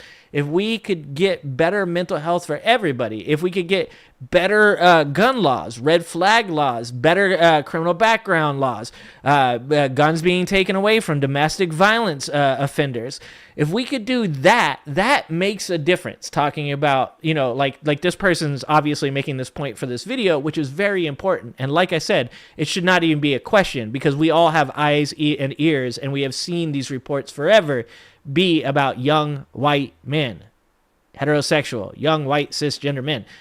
But that's not, we're missing a point here that should be made if we don't make this point. And that is, this is a problem with access to guns and mental health issues in this country. That is the problem, and that's what we need to be able to get to and talk about. Data estimated trans people made up about 0.11% of mass shooters. That's just over 0.1%. This is despite trans people making up around 0.8% of the population, just under 1%. Similarly, in August of 2025, in response to the blue and yellow graphs we debunked earlier, he told Lead Stories, quote, "I have no clue where their numbers come from, but they are painfully inaccurate across the board." The point here is clear. Trans people are noticeably underrepresented in mass shooter stats, but I'm not satisfied with the point being clear. Let's go harder. A 2023 Secret Service report found that of 180 shooters between 2016 and 2023, only 3 were transgender, making up less than 2% of the population they studied. Incidentally, all of the attackers noted by this report were trans men, despite the majority of the fear-mongering we see directed at trans women. What this means in practice is that trans men, like cis men, are noticeably overrepresented in the Secret Service stats, while trans women, like cis women, are... Turns out if you transition into a young white male, you also... I am sorry. Underrepresented, leading me to seriously reconsider if I were in the woods whether I'd rather run into a trans man or a bear. The Violence Project surveyed 197 shootings and found 1 to be perpetrated by a trans person. I'm glad they made a joke right after I made a joke. I was like, fuck! Granting a 0.51% share of the shootings to trans people. So, based on the data and taking sample size into account, trans people make up anywhere from 0.11 to 1.67% of mass shootings, with available evidence very heavily suggesting that trans folks are near the bottom of that range. Meanwhile, of course, the ADL, an organization which will bend over backwards to defend right-wingers using fascist symbology while relentlessly attacking progressive students protesting genocide, still reports that right-wing extremism makes up 75% of all extremist shootings, and that's leaving Islamism, another conservative ideology, out. All I'm saying here is that even the people who despise... Yeah, I love when people don't take into account the fact that, an extremist, an actual extremist Islamic point of view is very fucking conservative. It's very anti-women's rights. It's very fucking anti-LGBT. It drives me up the fucking wall that, we don't talk about how fucking... how close together those things are. When they're like, we don't want Sharia law, it's like, no, actually, y'all do. Fuck you mean? I'm the one who doesn't want Sharia law. Y'all the motherfuckers that were happy that women couldn't get bank accounts and credit cards. You're the ones that say women shouldn't be able to vote. Fuck you mean you don't want Sharia law? Yes, you fucking do. All right, so I want to show this because this, like, actually, I watched these backwards, and this shit actually, like, cracked me up. Because I watched this video first and then went back and watched the other one. So we want to get to the part where this person starts talking about the actual stuff. Because the first part of the video is them saying, like, yo, like, I wanted to say I found the source. I can't believe I couldn't find the source, but I did find the source. So let's watch them talk about this real quick. This out to me, and I'm very much grateful to them. I'm issuing a correction now, but a commenter pointed this out to me. Oh, thank you for the 5 memberships. I'm very much grateful to them. If you need any context behind the graphs, still just go back and watch that original video. Like I said, the majority of it is correct, but I'm assuming that you have the context now. So allow me to present to you the creator of the stupid anti-trans graphs. Frank McCormick is an ex-teacher who exposed woke schools. Dude, if somebody has that in their fucking... Dude... Read the rest. Fearless, funny, uncancelable. Oh my god, this fucking country is so cringe. It's just like we have become so fucking cringe, dude. Oh my god.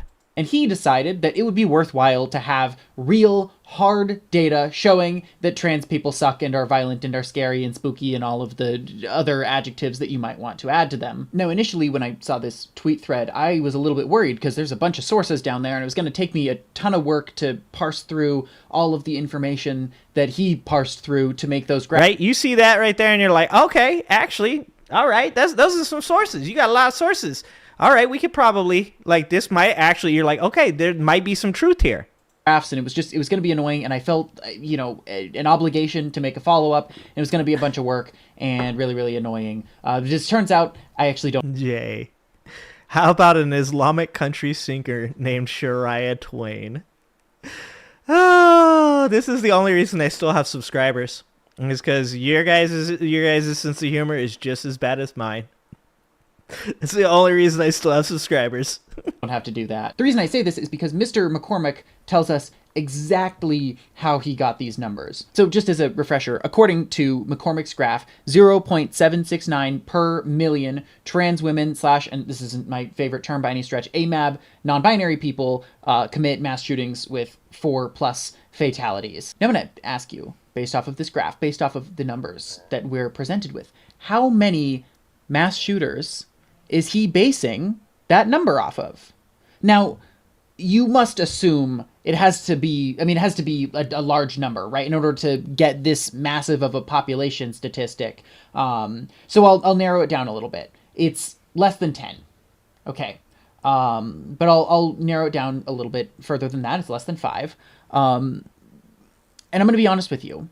Looking at these numbers, looking at the fact that he specifically says trans / non-binary, you would assume it has to at least be 2, right? In order for there to be a trans woman and a non-binary person. And if you assume that, you're a stupid idiot who doesn't understand conservative politics. That number is based off of one person. One singular person. That is how he got that per million statistic. One single human being. But it gets worse. Because the one singular non-binary person, by the way, not a trans woman, that he based that off of is the fucking fake trans shooter from Club Q. The one person that he is getting this population statistic from is the guy who shot up an LGBT nightclub and then cynically pretended to be non-binary afterwards. Dude, tell me that doesn't make sense, though, guys. Come on, for right-wing statistics, tell me that doesn't make sense.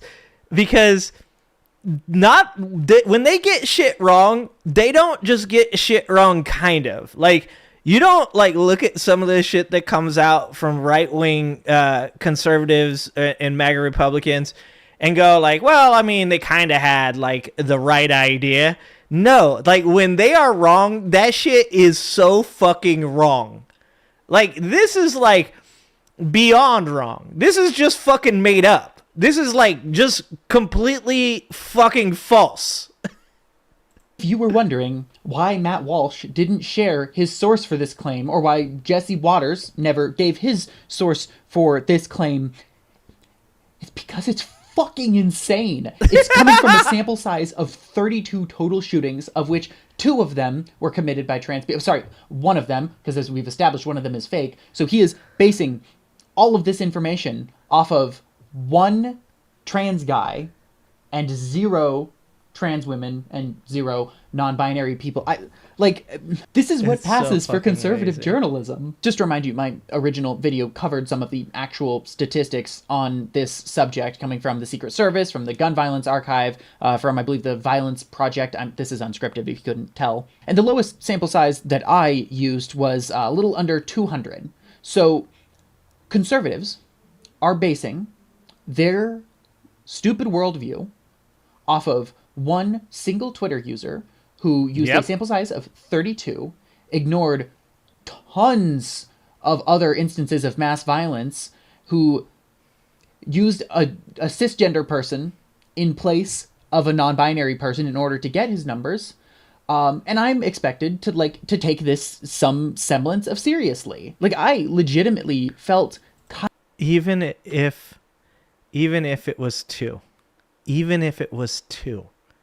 it still wouldn't matter. That's how fucking insane this is. These people are literally making up shit to make themselves angry. And if you want to know why they're doing that, I can tell you. Because I'm a person that's had a problem with my temper my whole fucking life. When you are angry, you feel righteous.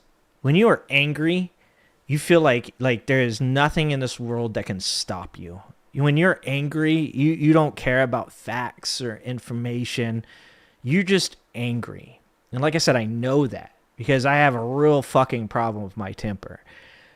And when you're up that high emotionally, to come back down off of that is really, really hard. In fact, it's depressing. You have to deal with the things you said, the way you acted, the people that you potentially hurt.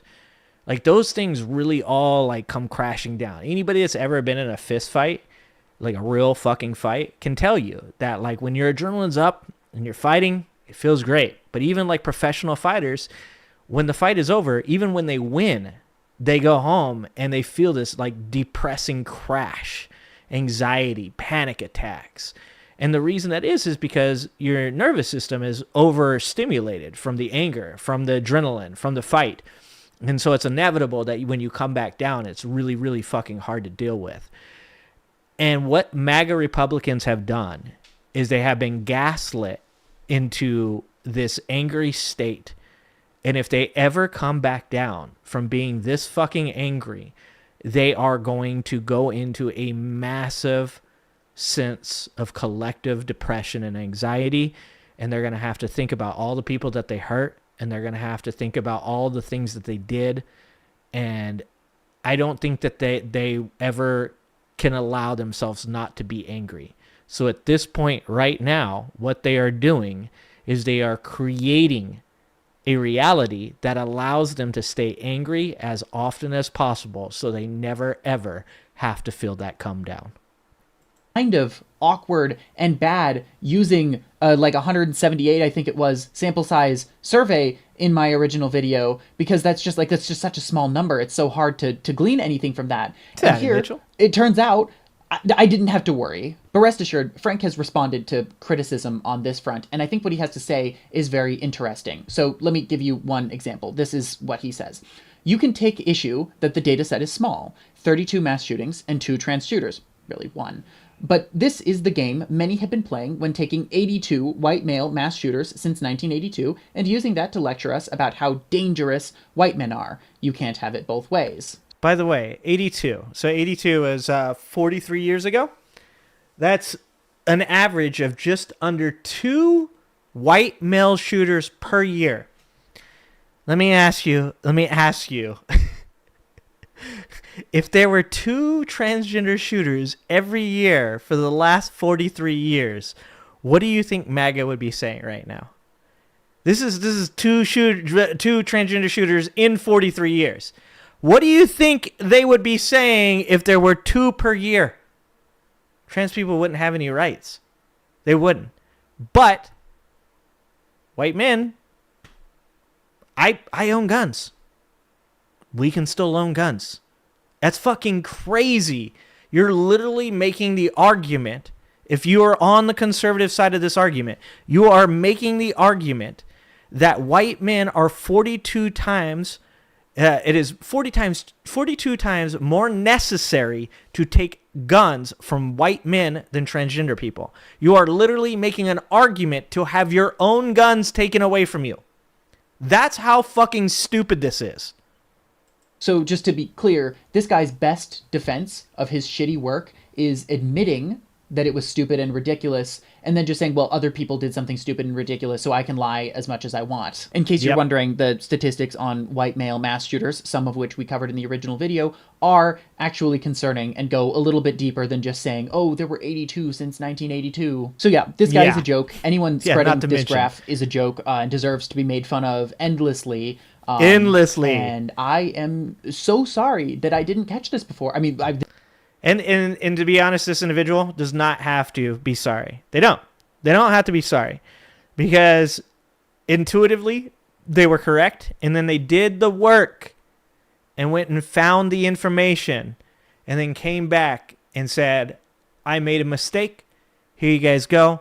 And that is 1,000% more than any conservative will ever do when it comes to giving information to the people that follow them. Anyways, check those guys out. You guys should definitely check out this channel. Once again, I think it's something more than thou. There's the link to it right there in the chat. You should go and like and subscribe to that channel, as it's a very good channel. Got lots of other good videos as well on there too. So yeah, like I said, the reason I'm talking about this right now is because Trump is now attempting to label being transgender as being a violent extremist nihilist. That's what he's trying to do right now. And the fact that we are living in a day and age where we are specifically talking about a single group of people defined by a trait of gender, that we are going to now create guidelines as to like what they are or are not allowed to have as far as rights go, is fucking insane. And this is literally the idea of they came for such and such and I did not care. And then they came for such and such and I did not care. Why? Because it was not me. Eventually it ends up at your door, because control doesn't stop with one group of people. Control is something that is not ever enough, right? Like when you take Stalin in the Stalinistic communistic Russia, Stalin consolidated power after the death of Lenin. And once he had started to consolidate, there was a period, like a honeymoon period, where things were probably pretty good for him. And then eventually he started to see, movement in the shadows and became very narcissistic and very anxiety ridden and panicked. And he started to control more and more different groups of people within that country to attempt to stop any type of threat. And that doesn't stop, because you never feel safe. Like, you don't ever feel safe because you have a problem with control. And that's what Donald Trump is. Donald Trump is a person who is a bully now, who has never actually legitimately felt confident about who he is or what he's done. He's just always kind of faked it until he made it. And now he's the president of the United States, and he doesn't like that people are saying mean things about him. And when people say mean things about Donald Trump, the way that he reacts is to take away their right to do so. So if you are sitting there and saying to yourself right now, well, I'm on the left, but, a lot of like the transgender stuff actually like kind of lost this election, which would be complete and utter bullshit to start with. But if it was, if that's how you feel about it and you think, well, this doesn't affect me because, it's just the transgender people, one day it will be you. And that one day is going to be soon. Donald Trump is not going to wait until the end of his presidency to get control of your rights. You will be next, and it will be happening soon. And you should want to do this not because it's going to eventually be you, but because it is happening to somebody else. And especially if you're on the left. If you're on the left and you can't find empathy for a group of people in our community that has literally been fucking terrorized by this administration, then you're not really actually on the left. You only care about yourself, and existing on the left means existing with the empathy for others. I don't have to sit here and tell you guys that I understand what it's like to be transgender. In fact, I do not. I don't have to sit here and tell you that everything that transgender people do makes complete and total sense to me. It doesn't.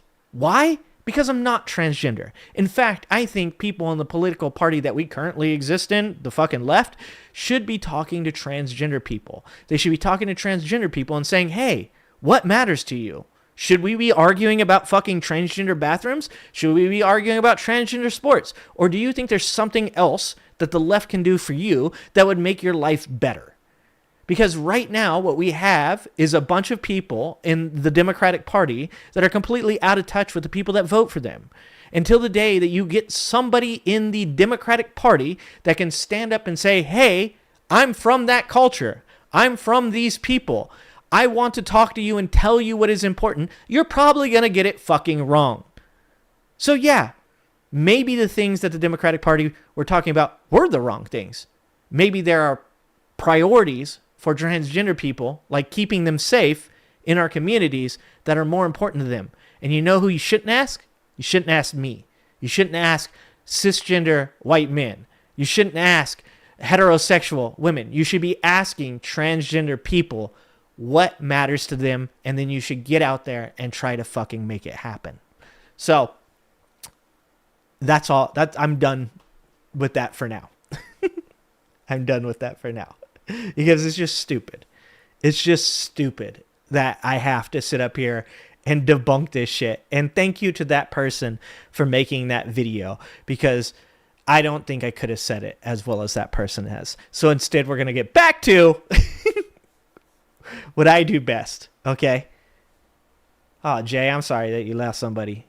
I'm glad you can be here with us, though. I'm glad that you're here. Yeah, Tallarico. I'd love to see Tallarico run for president, to tell you the truth. I'd love to see Tallarico run for president. Yeah. All right, so we're going to get back to me and where I do feel comfortable, and that is talking shit about the stupidity of this fucking administration. This is my wheelhouse. If Democrats ever want to know something about how stupid Trump's administration is, they should hit me up. I'll let them know. Here you go, guys. You guys ready for this one? You guys have probably seen this one as well. Kristi Noem proudly shares footage of ICE raid that reportedly ensnared U.S. citizens. Because this is what we were just talking about. Even when they're wrong, they share the information, because the people that actually read and watch this stuff never actually look into whether or not it is correct.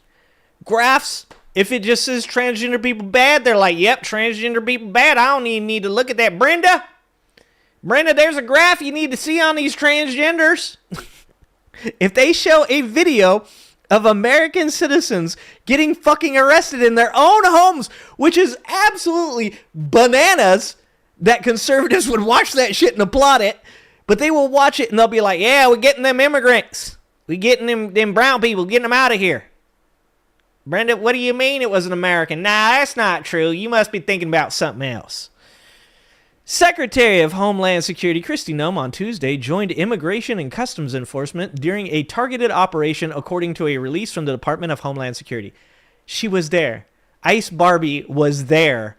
Like, the levels of fucking stupidity to these things are out of control. Not like some random people from DHS happened to do this. No, Kristi Noem's ass was there.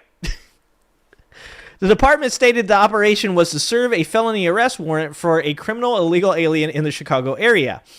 The release said several men, all of whom it described as criminal illegal aliens, were arrested as a result of the raid. Noem also posted footage of the raid on X. Let's see if we can get this. Here you guys go.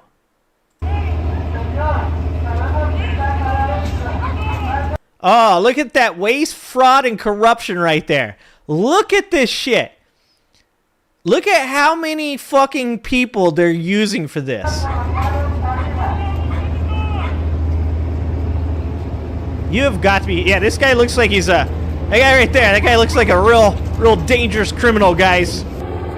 Oh, Oh, there's a dangerous criminal there, guys. Oh, guys.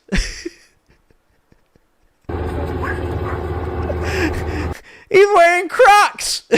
Idiocracy is here.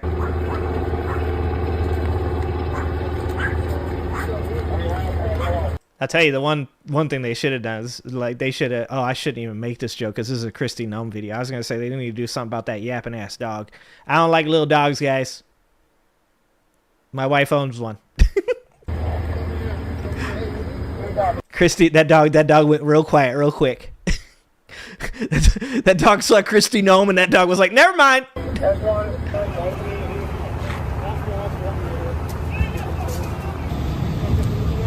Look at fucking Kristi Noem, dude. And every one of these people should be fucking ashamed of themselves.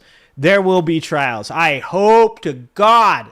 I am not a religious person. I am praying that there will be trials for all of these people. I do pray. I do pray for that. The release said several men, however, 2 of the men caught up in the operation were actually U.S. citizens. The outlet noted that the 2 individuals were able to prove their citizenship and have since been released. One of them, 37-year-old Joe Botello, recounted the incident in detail to the Chicago Tribune. Botello, who was born in the U.S., told the Tribune that masked officers entered his home by force, destroying his front door, and that he was handcuffed and questioned inside a Customs and Border Protection vehicle. Botello does not appear on the list of men featured in the EHS press release on the raid. So anybody that's sitting there and saying to themselves, well, at least they let him go. Do you think it's acceptable for the DHS to kick in your door as an American citizen and arrest you with no cause? Because if you do, you are a moron. Because if you think that this stops with some oops every once in a while, and you don't think that some people are legit getting fucking removed from our country that were born here and are U.S. citizens, you are a moron. I love the poorly educated. I'm just blessed that I'm still alive, Botello told the Tribune. I've been hearing it and seeing it through social media, but it never crossed my mind that it was going to happen here at the house where I live. This is about the time that Botello says that he voted for Trump, right? Like, this is where he's like, I voted for him and now I regret my vote. DHS disputed that any U.S. citizens were arrested, telling HuffPost in a statement that they had been briefly held.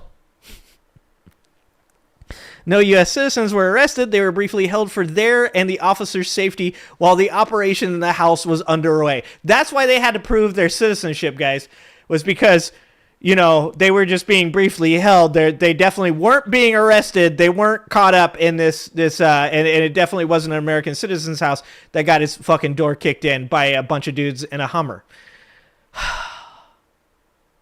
According to the Tribune, Botello was one of the men seen in handcuffs in the video of the raid posted by Noem.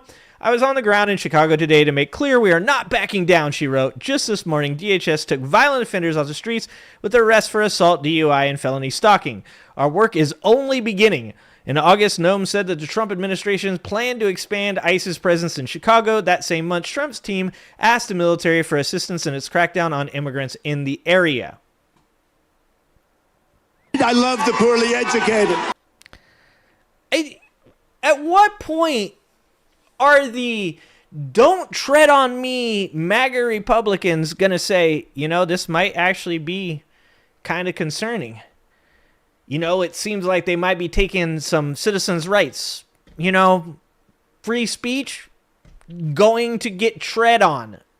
Your rights as an American citizen to be in your house and not have your door kicked in and arrested for no cause. Also being tread on. Your gun rights are right around the corner from being fucking tread on. Transgender people as a whole, tread on. And don't forget, Blair White is a conservative. Caitlyn Jenner is a conservative. George Santos is a conservative. You're being tread on, motherfuckers.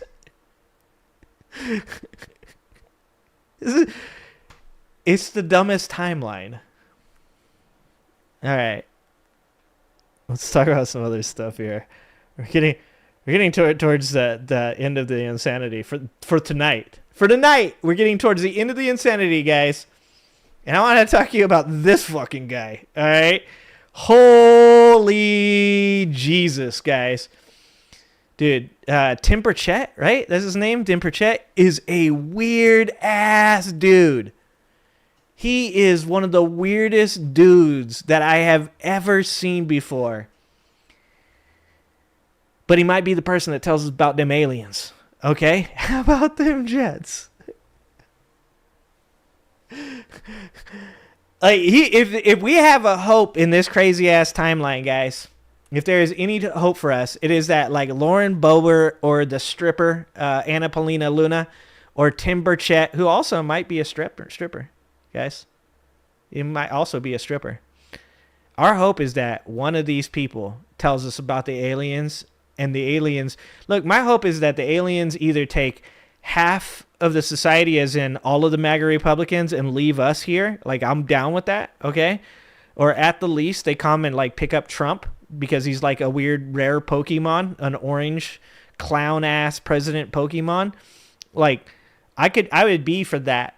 So this is all I've got left in this crazy, just dumb society that we currently live in, is that the aliens are actually going to come and, like, half of us are getting taken somewhere else. Like, I don't even care at this point. Anal probes, whatever needs to happen. I can endure it. Is like, this is worse than anal probing, to be honest with you. I'm pretty sure.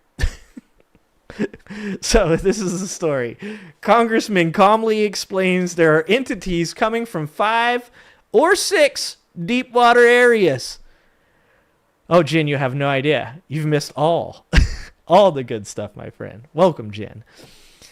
Bet you didn't have this on your 2025 bingo card. Yesterday, a baffling video started making the rounds on social media showing Tennessee Representative Tim Burchett casually claimed that alien entities are here on Earth and that they're rising out of the ocean.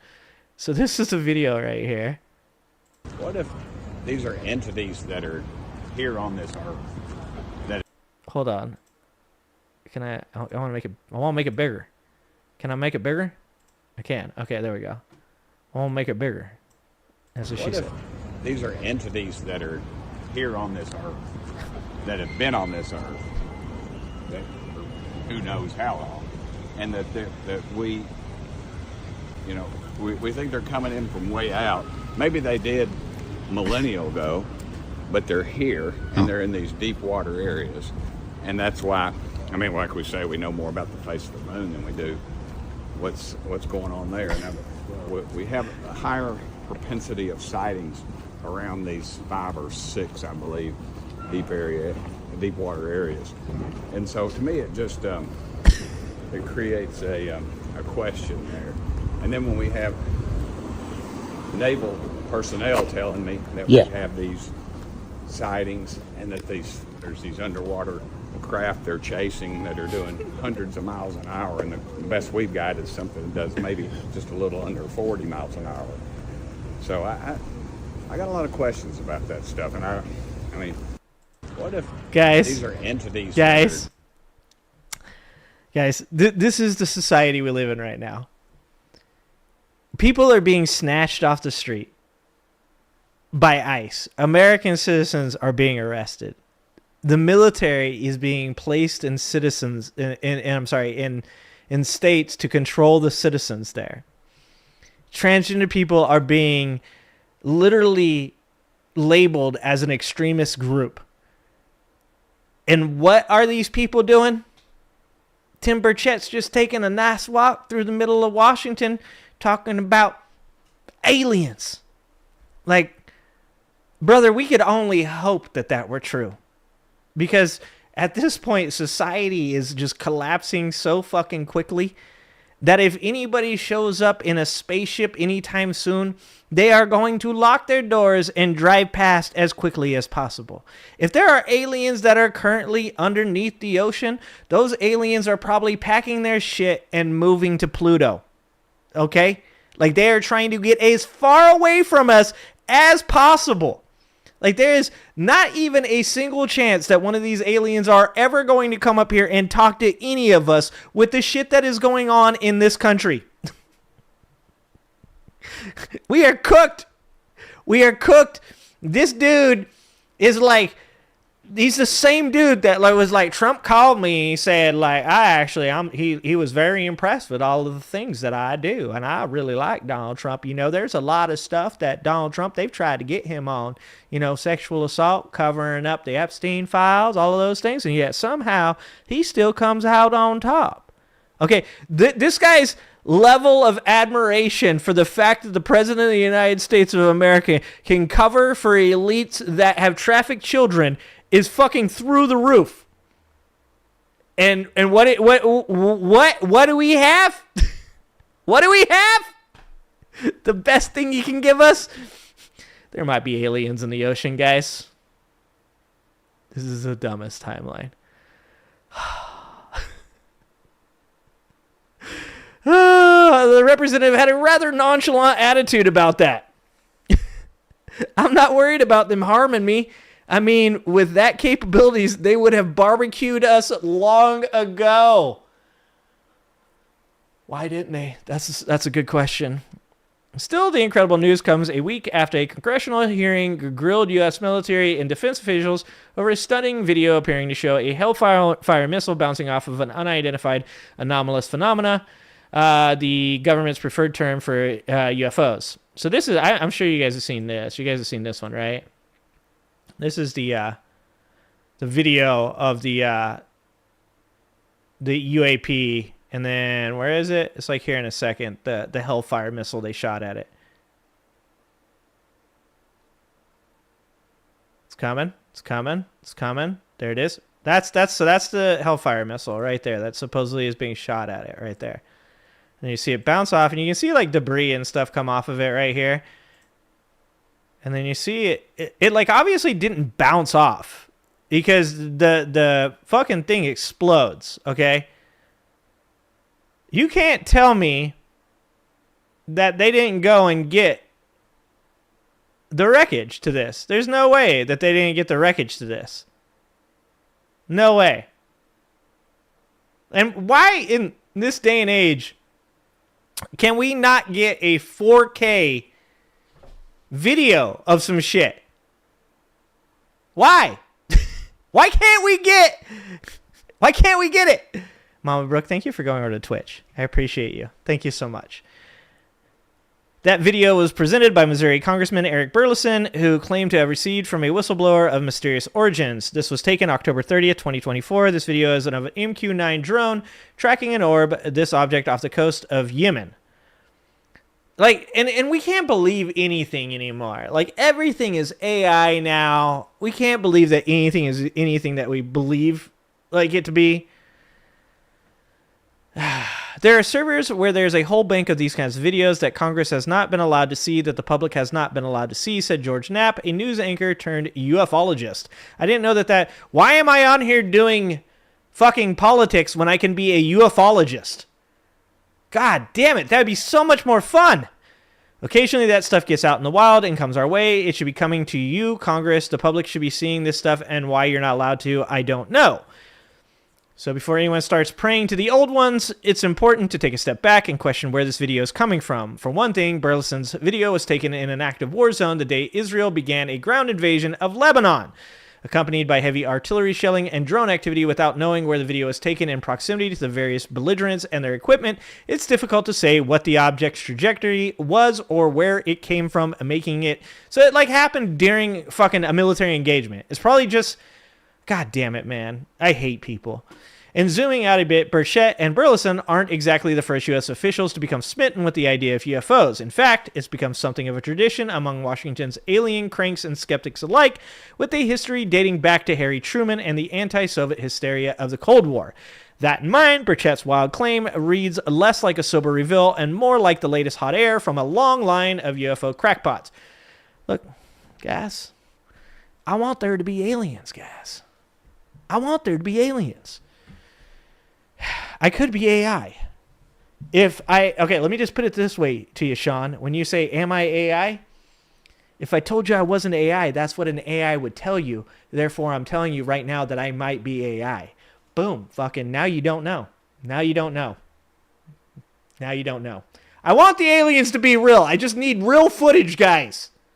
I believe statistic probability is that there is extraterrestrial life.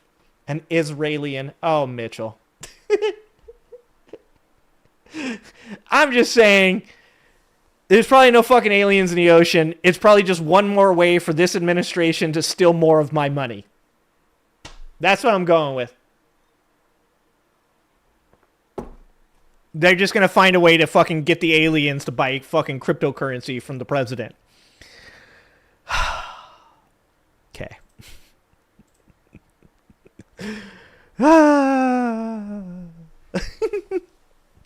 All right.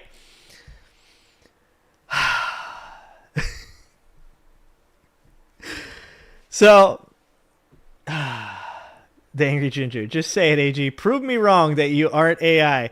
It's funny you say that, because I've avoided a lot of Charlie Kirk stuff because I've told you guys, like, I don't think every left-wing person, every alternate news media person should be covering the same thing. I know that that's the hip thing to do. I know that's what should, if you're trying to be a successful YouTuber, that's what you should be doing, right? I'm not trying to be a successful YouTuber. I'm trying to say the things I say to the people that I think listen the best and can comprehend the words that are coming out of my mouth. So I haven't talked a lot about the Charlie Kirk thing. You guys have heard my opinions on certain things. You guys have heard me say things like, obviously, I feel for his children. I don't think that as a person that grew up without a father for the first like 12 or 13 years of my life, that growing up without one of your parents is really shitty. So I will always stand on business that that kids deserve to have their parents, regardless of those people's opinions. So, but I've seen a lot of people talking about the context of the things that Charlie Kirk had said. And, you know, I think a lot of people, when they're asking for, well, what is the context of what this person said, miss the fact that you have to ask, what is the context of what Charlie Kirk said multiple times, right? And I've even said this before. I think that we're missing an opportunity when we're talking about Charlie Kirk and the shooter and all that stuff to really discuss the real problem in this culture. And that is one that Cornel West just recently tried to make on Piers Morgan, and that we have monetized people's anger and hate into clickbait and views. And when we go out and we talk with other people in our community and use them as fodder to create that monetization, those finances, that we're actually creating a worse and worse country. I think Piers Morgan is the fastest growing YouTube debate channel, or just even like news media debate show. I think that like that's really bad for society. I think that people watching that shit, whether you're left or you're right watching that shit, is incredibly bad, and it's just going to make the situation that we're currently in worse and worse and worse. So I have been seeing people say, like, what is the context of these, you know, these quotes? And, you know, obviously it's like, well, why do you need context for everything the guy says? It's a guy, if it was one thing that seemed out of context, I could be with that. If it's two things, but it's not one or two things. It's almost everything that Charlie Kirk says, people want some type of context for. And I thought, I'm probably not the person to talk about this, because once again, you're going to get from me a real biased opinion towards Charlie Kirk. I dislike Charlie Kirk's content. I didn't think that what Charlie Kirk was doing was helpful to society, because of the fact that I think that whether you're on the left or the right, doing this type of polarizing content that you know Charlie Kirk was doing was leading to a poor outcome for the country. So I came across this video, which is a reverend, and I was watching a little bit of this, and I really liked his analogy that he made for this. So this guy's name is Reverend Ed Trevors, and this is his video. What do you think about Charlie Kirk's witness for God?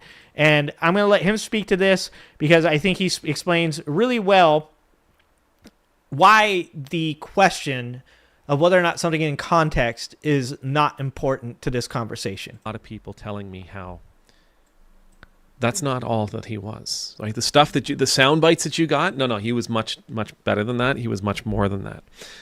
The sound bites, those clips, those horrible things that he said Well, you're taking them out of Is this my older brother? It is a distinct possibility that me and this man are related. I do have Scottish heritage, so context. And despite the fact that you can't say those things within any kind of acceptable context, I'm getting a lot of people telling me that, hey, he wasn't all that bad. And the stuff, and we're not talking about his personal life. We're not talking about him away from the camera. I don't know any of that of him. I have no idea what he was genuinely like. I've heard different things, that he was very kind and wonderful and this and that. I have no idea. All I know is what he offered the world through that lens. And I'm hearing people saying, even the stuff that he offered through that lens, it was so good. He was sharing the gospel. He was preaching the word. He was biblically sound. He was sharing Jesus Christ. He was leading people to salvation. And see, this is why I wanted this guy to say this. This is a pastor, a reverend, and when I speak about religion, a lot of times my bias is going to show through as being a person that is a non-religious person, as a person that is claims to be close to being what most people would call a secular humanist. I don't think that my point of view on something like this makes as much sense because there is going to be bias. So I wanted a different point of view. So I did find this video. I didn't watch him 24/7, but the stuff I watched, that wasn't him. The stuff I watched wasn't loving, and it wasn't gentle, and it wasn't kind and compassionate. It wasn't provisional. And one of the things about that, and we all know this, we've made this joke for the past 2 years, is that the new wave of Christian Republicans are not loving or gentle people. It's funny to hear Republicans constantly call out the left for not being the tolerant left anymore when they themselves are no longer Christ-like. I've said it before. I'm not a religious person. I have real problems with religious institutionalism. I think that, as far as I can tell, it's a way to control people and to brainwash people, and I dislike it. But I do think that if you live a good life by attempting to live a Christ-like life, that's something that I can support. And actually, I think that, more and more people should probably attempt to do what you're doing if that's how you find your way to be a good human being. I don't think that I need the fear of punishment in the afterlife to be a good human being, but maybe some people do. And I think that when you start to talk about today's day and age of conservative, and you talk about classic Jesus versus new Republican Jesus, well, new Republican Jesus, he's not a nice person. New Republican Jesus deports immigrants. New Republican Jesus carries a strap. This is how fucking dumb this timeline has gotten. It wasn't charitable and it wasn't merciful. Now, you might say, listen, Ed, you only watch like 5%, 1% of all of his content. There's 99% of his content out there was kind and loving and Jesus-like. But that 1%, you're just focusing on this 1%. Well, here's the thing about that 1%. I'm going to tell you a little story. All right, as a Canadian, I grew up drinking beer. And when I was in university, as I got older, I was in university, and I met a guy. And that guy had a brother. And that brother worked in a brewery. Now, he worked in a major, massive, big-name brewery. I'm not going to mention it, but it was a big, huge one. And he worked in quality control. It's probably Molson. That's Canadian, right? Sorry, Molson. Sorry. Allegedly. Now, he was out there in the vats. He was out there with the vats. So he was walking around around these great, big, massive, 50,000 liter tanks. And to get out there, he had to go through a whole cleansing process where he would strip down and he'd put on a special suit and he'd cover his head and he'd be wearing gloves and masks, the whole works, and he'd go out and he'd do his thing. And when he had to go to the bathroom, and I know this is, when he had to go to the bathroom, he would have to leave. He'd have to take it all off, take all that stuff off, put his clothes back on, go to the bathroom, come back in, take his clothes back off, put on a new suit, cover himself out, go out. To go pee, it took him 20 minutes. So guess what he did when he had to go number one? Guess what he did, guys? And nobody was looking. Schlitz! Schlitz isn't Canadian, is it? No way. Is Schlitz Blue Bull Canadian? Labatt's? It could be Labatt's, allegedly. Okay, all right. He peed in the vat. He peed in the vat, guys. This is some shit that somebody like one of your friends tells you at work. Now, I don't know how much urine a person normally discharges when they go to the bathroom. Let me just go ahead and expound on that, sir. A good pee for me, and this is something that me and my doctor talk about quite often, being a man over the age of 45. Very important to talk to your doctor about your stream, okay? I have a healthy stream. I would say, I don't know how many liters exactly, but I fill the toilet bowl up pretty good. It's a large amount of water, generally a pale yellow color, generally looks just like Coors Light. Just going to throw that out there. Say, just for the sake of the math, it's a liter. If I told you in that container, in a normal situation, not life-threatening situation, in a normal everyday situation, if I told you that 50,000 liter container contains 1 liter of pee,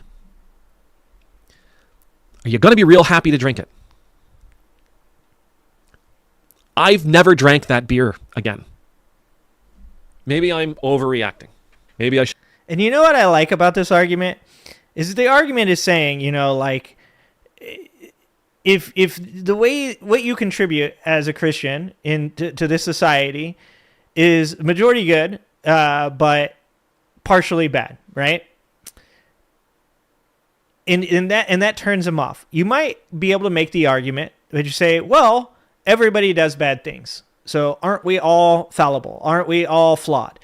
And that's a good argument, except for when you ask yourself, once you understand that something that you do is bad, should you continue to do that? Do you continue to repeat that?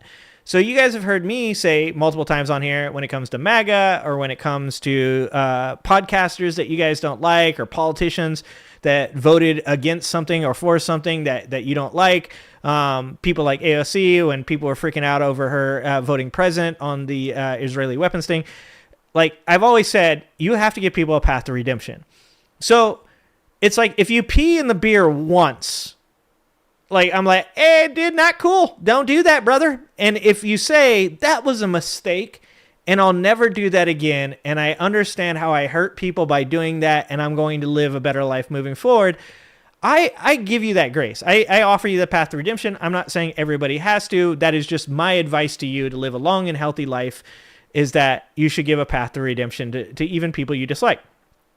But if that person says, oh, dude, I'll never pee in the beer again, and then it becomes financially, it's a way for them to make more money. Let's say they have to clock out to pee.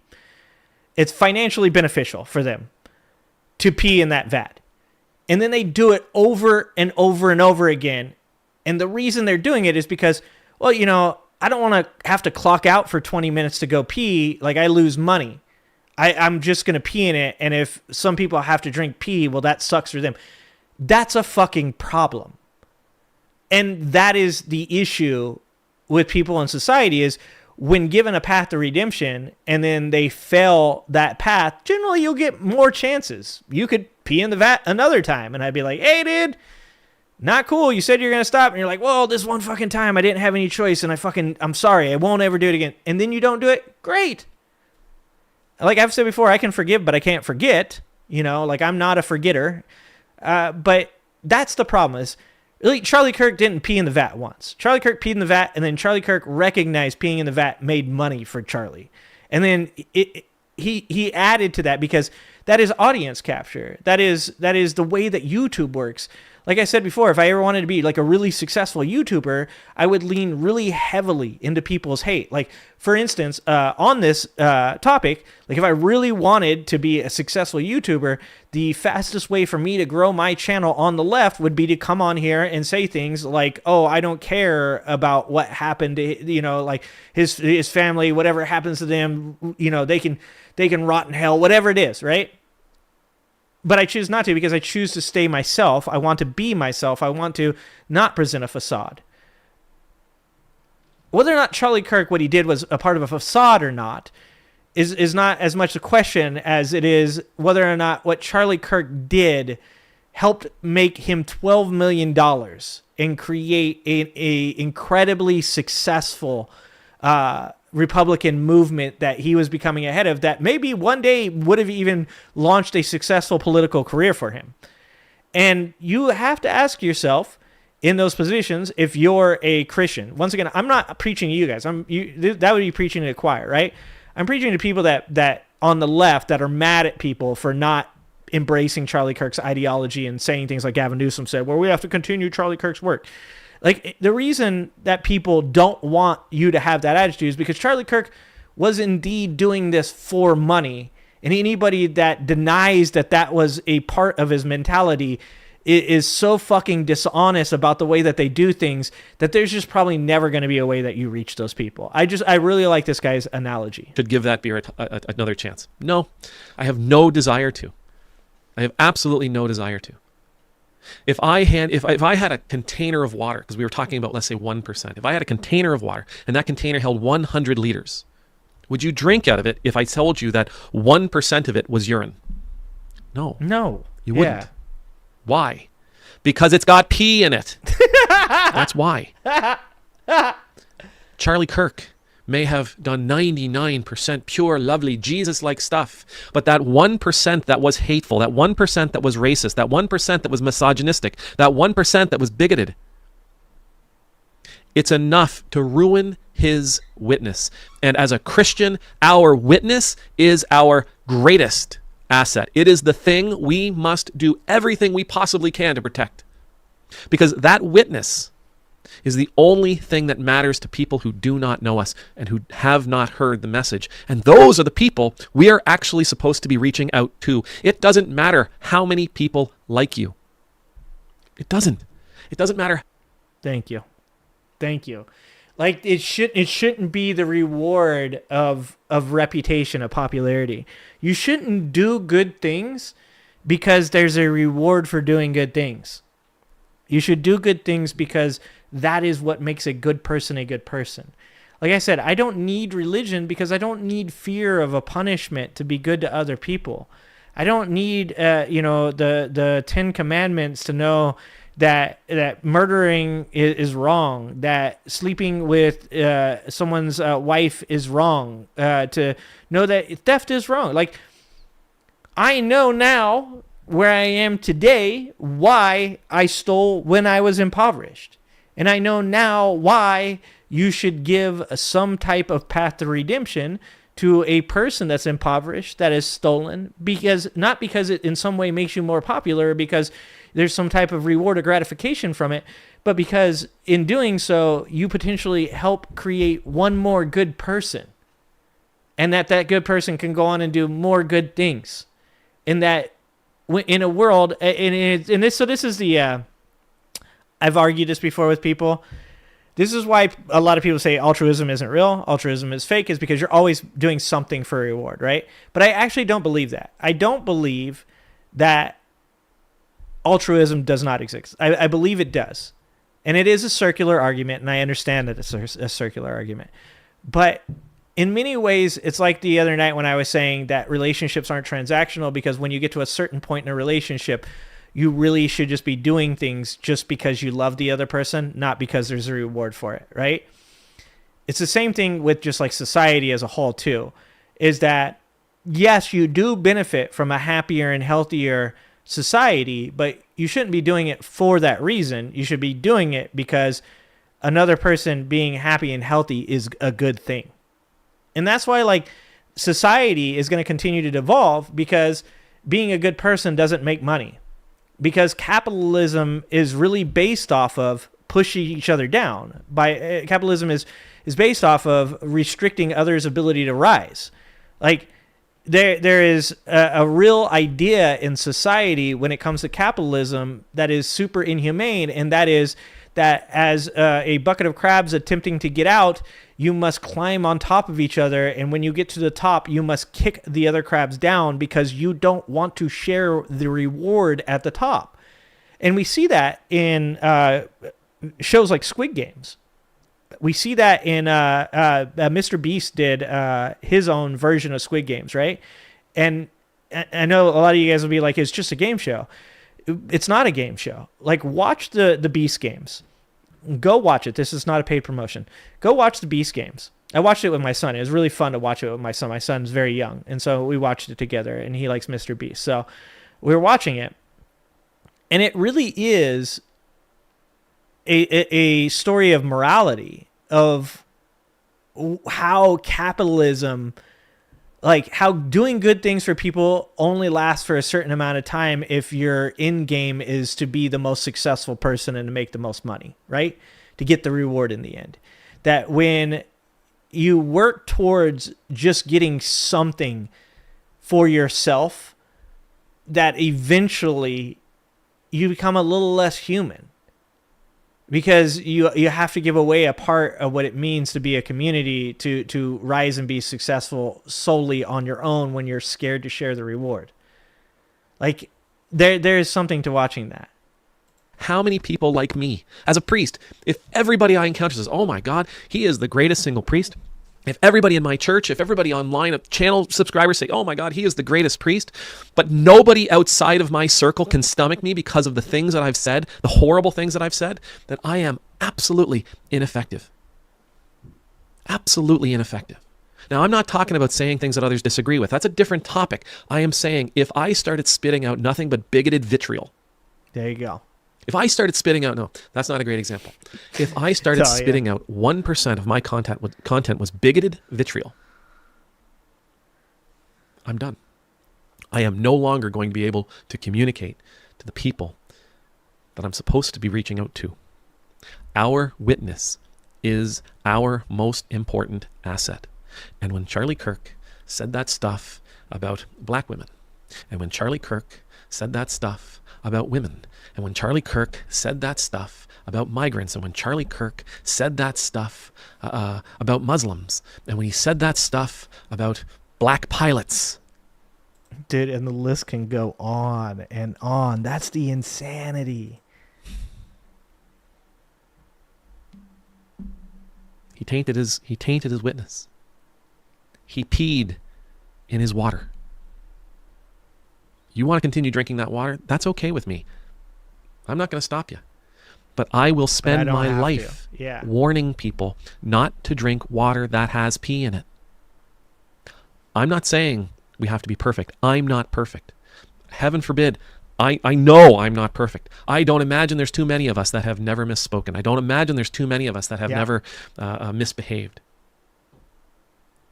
And every time we do, every single time we do, it damages our ability to communicate with the world around us. Yeah, you should just want to be better. Perfection's the goal, absolutely. But whenever we mess up, especially in this social media world, it is with us forever. Yep. So for those out there that are saying, I can't understand why,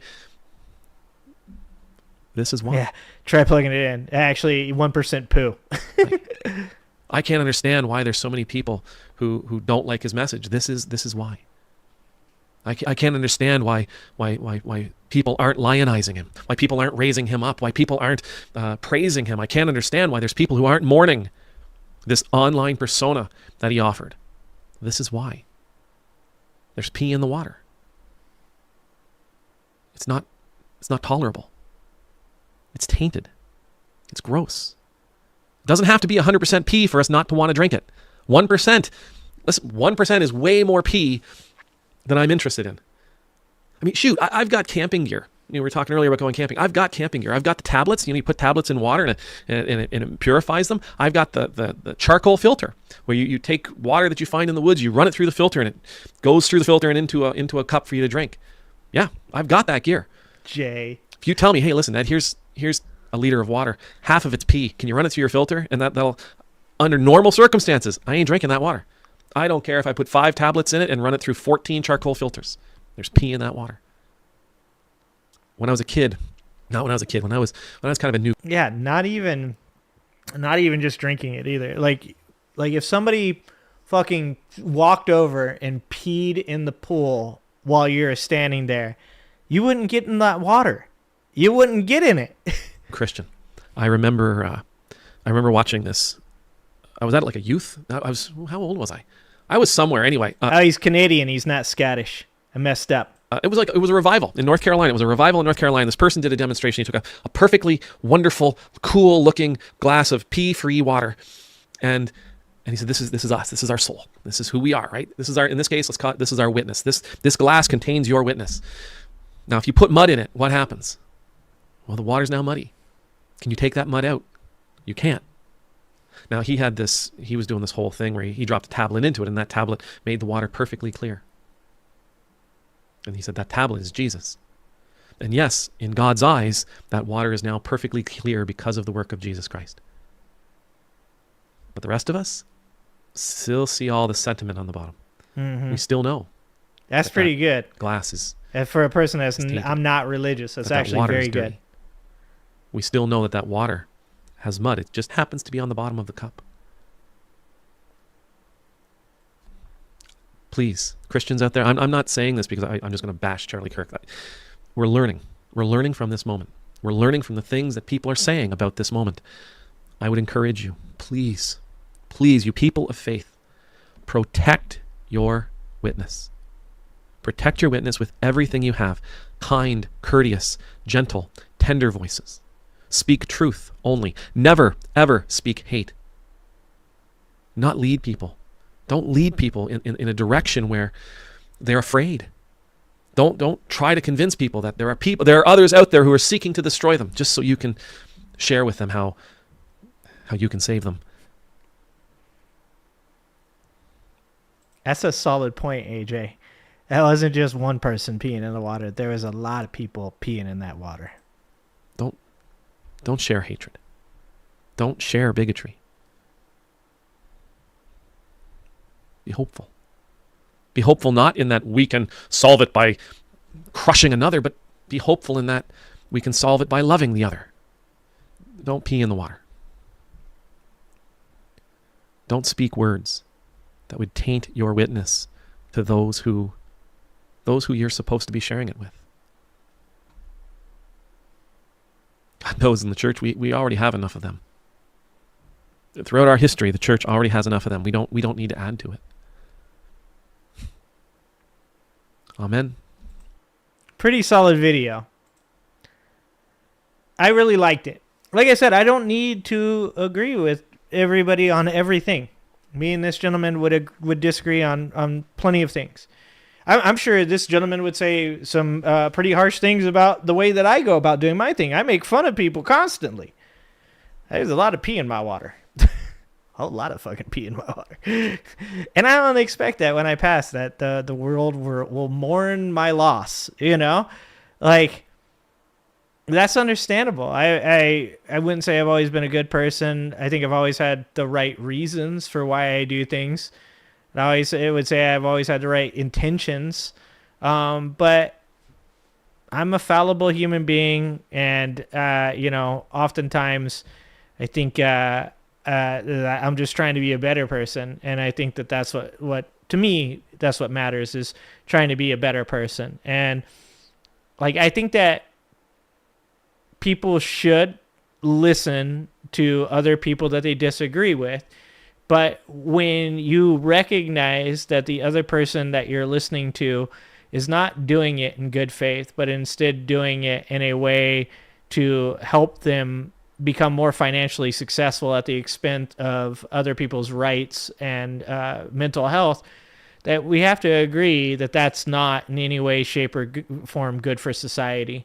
And I don't think that in the end, what Charlie Kirk was doing was good for society. And just so you know, I also don't think sometimes you have, your Destinies, your Hassans, your Voshes, myself, that we're always doing things that are good for society. I don't think when Democrats or left-wing people go on Piers Morgan that they're doing good things for society. Because I do think that is inevitably leading to a stupider and stupider country that is eventually going to just burn itself to the ground while attempting to manufacture the greatest amount of wealth for one individual. And that turns out, I guess, that's Elon Musk. I think that everybody could be better about not adding more to that situation, or to the situation of the country burning itself down. And I think you just have to be realistic about how we're talking about it. So I thought that was a really, really good video. That's the type of video I prefer. Manny, you are so far behind. That's so funny. I love watching when you guys talk about stuff from earlier in the video while I'm watching. I see it. That's too funny. Let's see. Okay, so I've been making this a thing. Guys. I hope you guys are ready. We're finishing this stream like we have finished mini streams before with some funny videos I found on the internet, because, like I said, I don't want to just do politics all the time. I also want to do some philosophy stuff. I also want to do some science stuff, things that I care about that I think that we've avoided because it's been politics all the time, 24/7 since Donald Trump became the president of the United States. And that's the way, he likes it. But I wanted to watch a couple of these videos with you guys that I found to be kind of amusing. And this one is about a black bear inside of a Dollar General. You guys ready for this one? Customers got more than they bargained for at a New Jersey Dollar General store this week when they ran into a black bear. Okay, I want you guys, first of all, to answer this question for me. Who is the dipshit that has their phone out that is fucking videotaping a black bear? Am I the only one because I live in a forest that knows that you should not be that close to the fucking bear? I'll tell you guys a story. When I was like 12 and I moved up here for a very short period of time, we saw a little bear cub. And we were on bikes riding around, and we followed the bear cub for a little bit. And I told my dad about that later, and he was like, dude, you're an idiot. Do not follow the bear cub. Do not follow the fucking bear cub. You are going to get eaten by a bear. Roaming through the aisles. Look at this. Look how close they are. Bear actually bit a woman's leg at one point. She was taken to the hospital for treatment. It's probably the dipshit that was sitting there filming. How much you want to make a bet the woman that got her leg bit was the person that was videotaping the bear? She is expected to be okay. Also, he's got to be very careful. Since he is a black bear, if the police come, his life is in jeopardy. Look at this old-ass man just trying to walk past the black bear. Customer helped direct the bear outside. Oh, he's corralling him. That bear was later euthanized and is now being... God damn it. What is wrong with us? What a fucking end to that story. The bear was euthanized? The bear was euthanized? Dude, that's what you get. That it's because he was black. I knew it. It's because he was black. God damn it. The society it sucks. That bear was just being like, that's the most chill black bear. Just walking around in Rite Aid. Looking to pick up some condoms, maybe get a hold of some real cheap liquor, go back home, have a couple drinks with the missus, maybe fornicate, and then hibernate. All right, and that's he got euthanized for that. What the fuck? Not Harambe again? Tested for rabies. Jesus Christ. That didn't end the way I wanted it to, guys. That didn't end the way I wanted to. There's one more on here I wanted to see. Ooh, check this out. A black bear wandering into a house in British Columbia. It's kind of why is it always the black bears?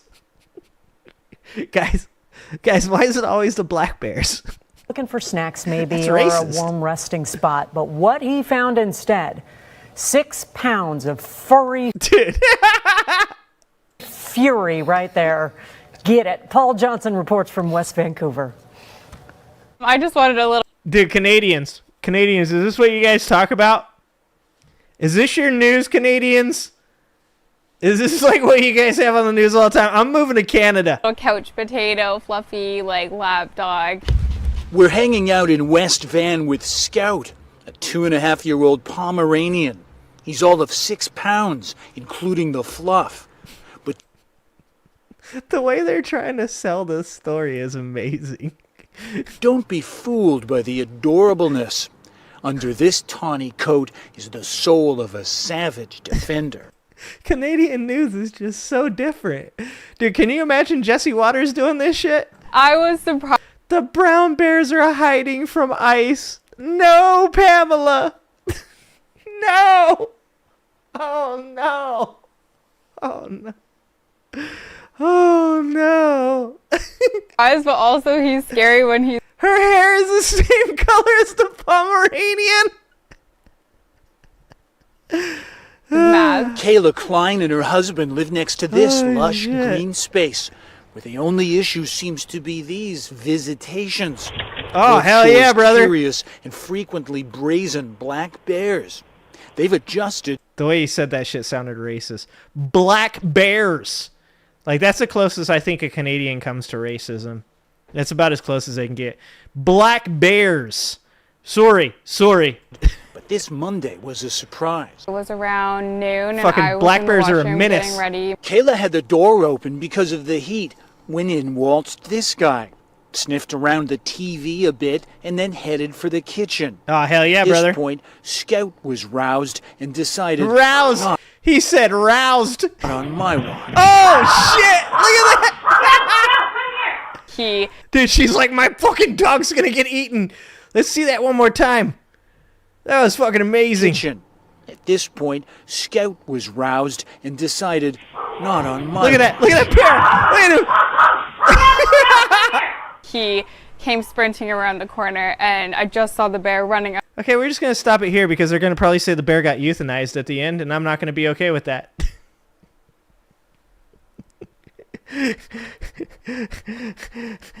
That's the way we're ending our show from now on. I have a bear that comes up to my house.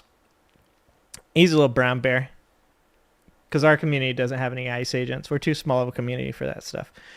And this brown bear will come up and knock over my trash can and tear out all the trash. And it was like 9 or 10 o'clock at night one night, and I hear some noise out by the garage. And I come into my son's bedroom, and I can see through his window to our garage. And I look out there, and there's this big-ass brown bear butt just all up in the trash can. And so I just open the window, and I go, "Hey! What are you doing?" And the bear kind of looks back at me, and I was like, "Get your fat ass out of my trash can." And I shit you not, this bear looked so embarrassed. It like turned and walked up the driveway all sad. I was like, "That's right. Walk away in shame. Walk away in shame, fat bear." And I don't think he's been back since then. All right, guys. We're gonna evolve as a show because we can't just watch nothing but politics in this atmosphere all the time. Go on, get. That's right, embarrassed. Oh, Pinkerbell. That's a good one. We got some other stuff for next Wednesday to watch on Not Being Exhausted. Another one on the Alive Internet Theory. So we've got some other stuff on tap. If this administration could calm down a little bit, so that way we can cover other things as well. I'd like to get more into the economic side of everything that's going on because that's kind of more my wheelhouse. And then also just talk about science. They found the potential of life on Mars, and we don't even get to talk about it because this administration is so stupid it takes up all of my fucking time.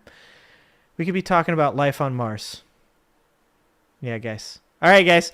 I appreciate you all for being here. I thank you guys so much. And remember, next show will be Wednesday at 5. And I swear to God, I'll do some work tomorrow and edit some videos. So that way videos will go up on the other channels. That way people that missed some of the videos will get to watch them.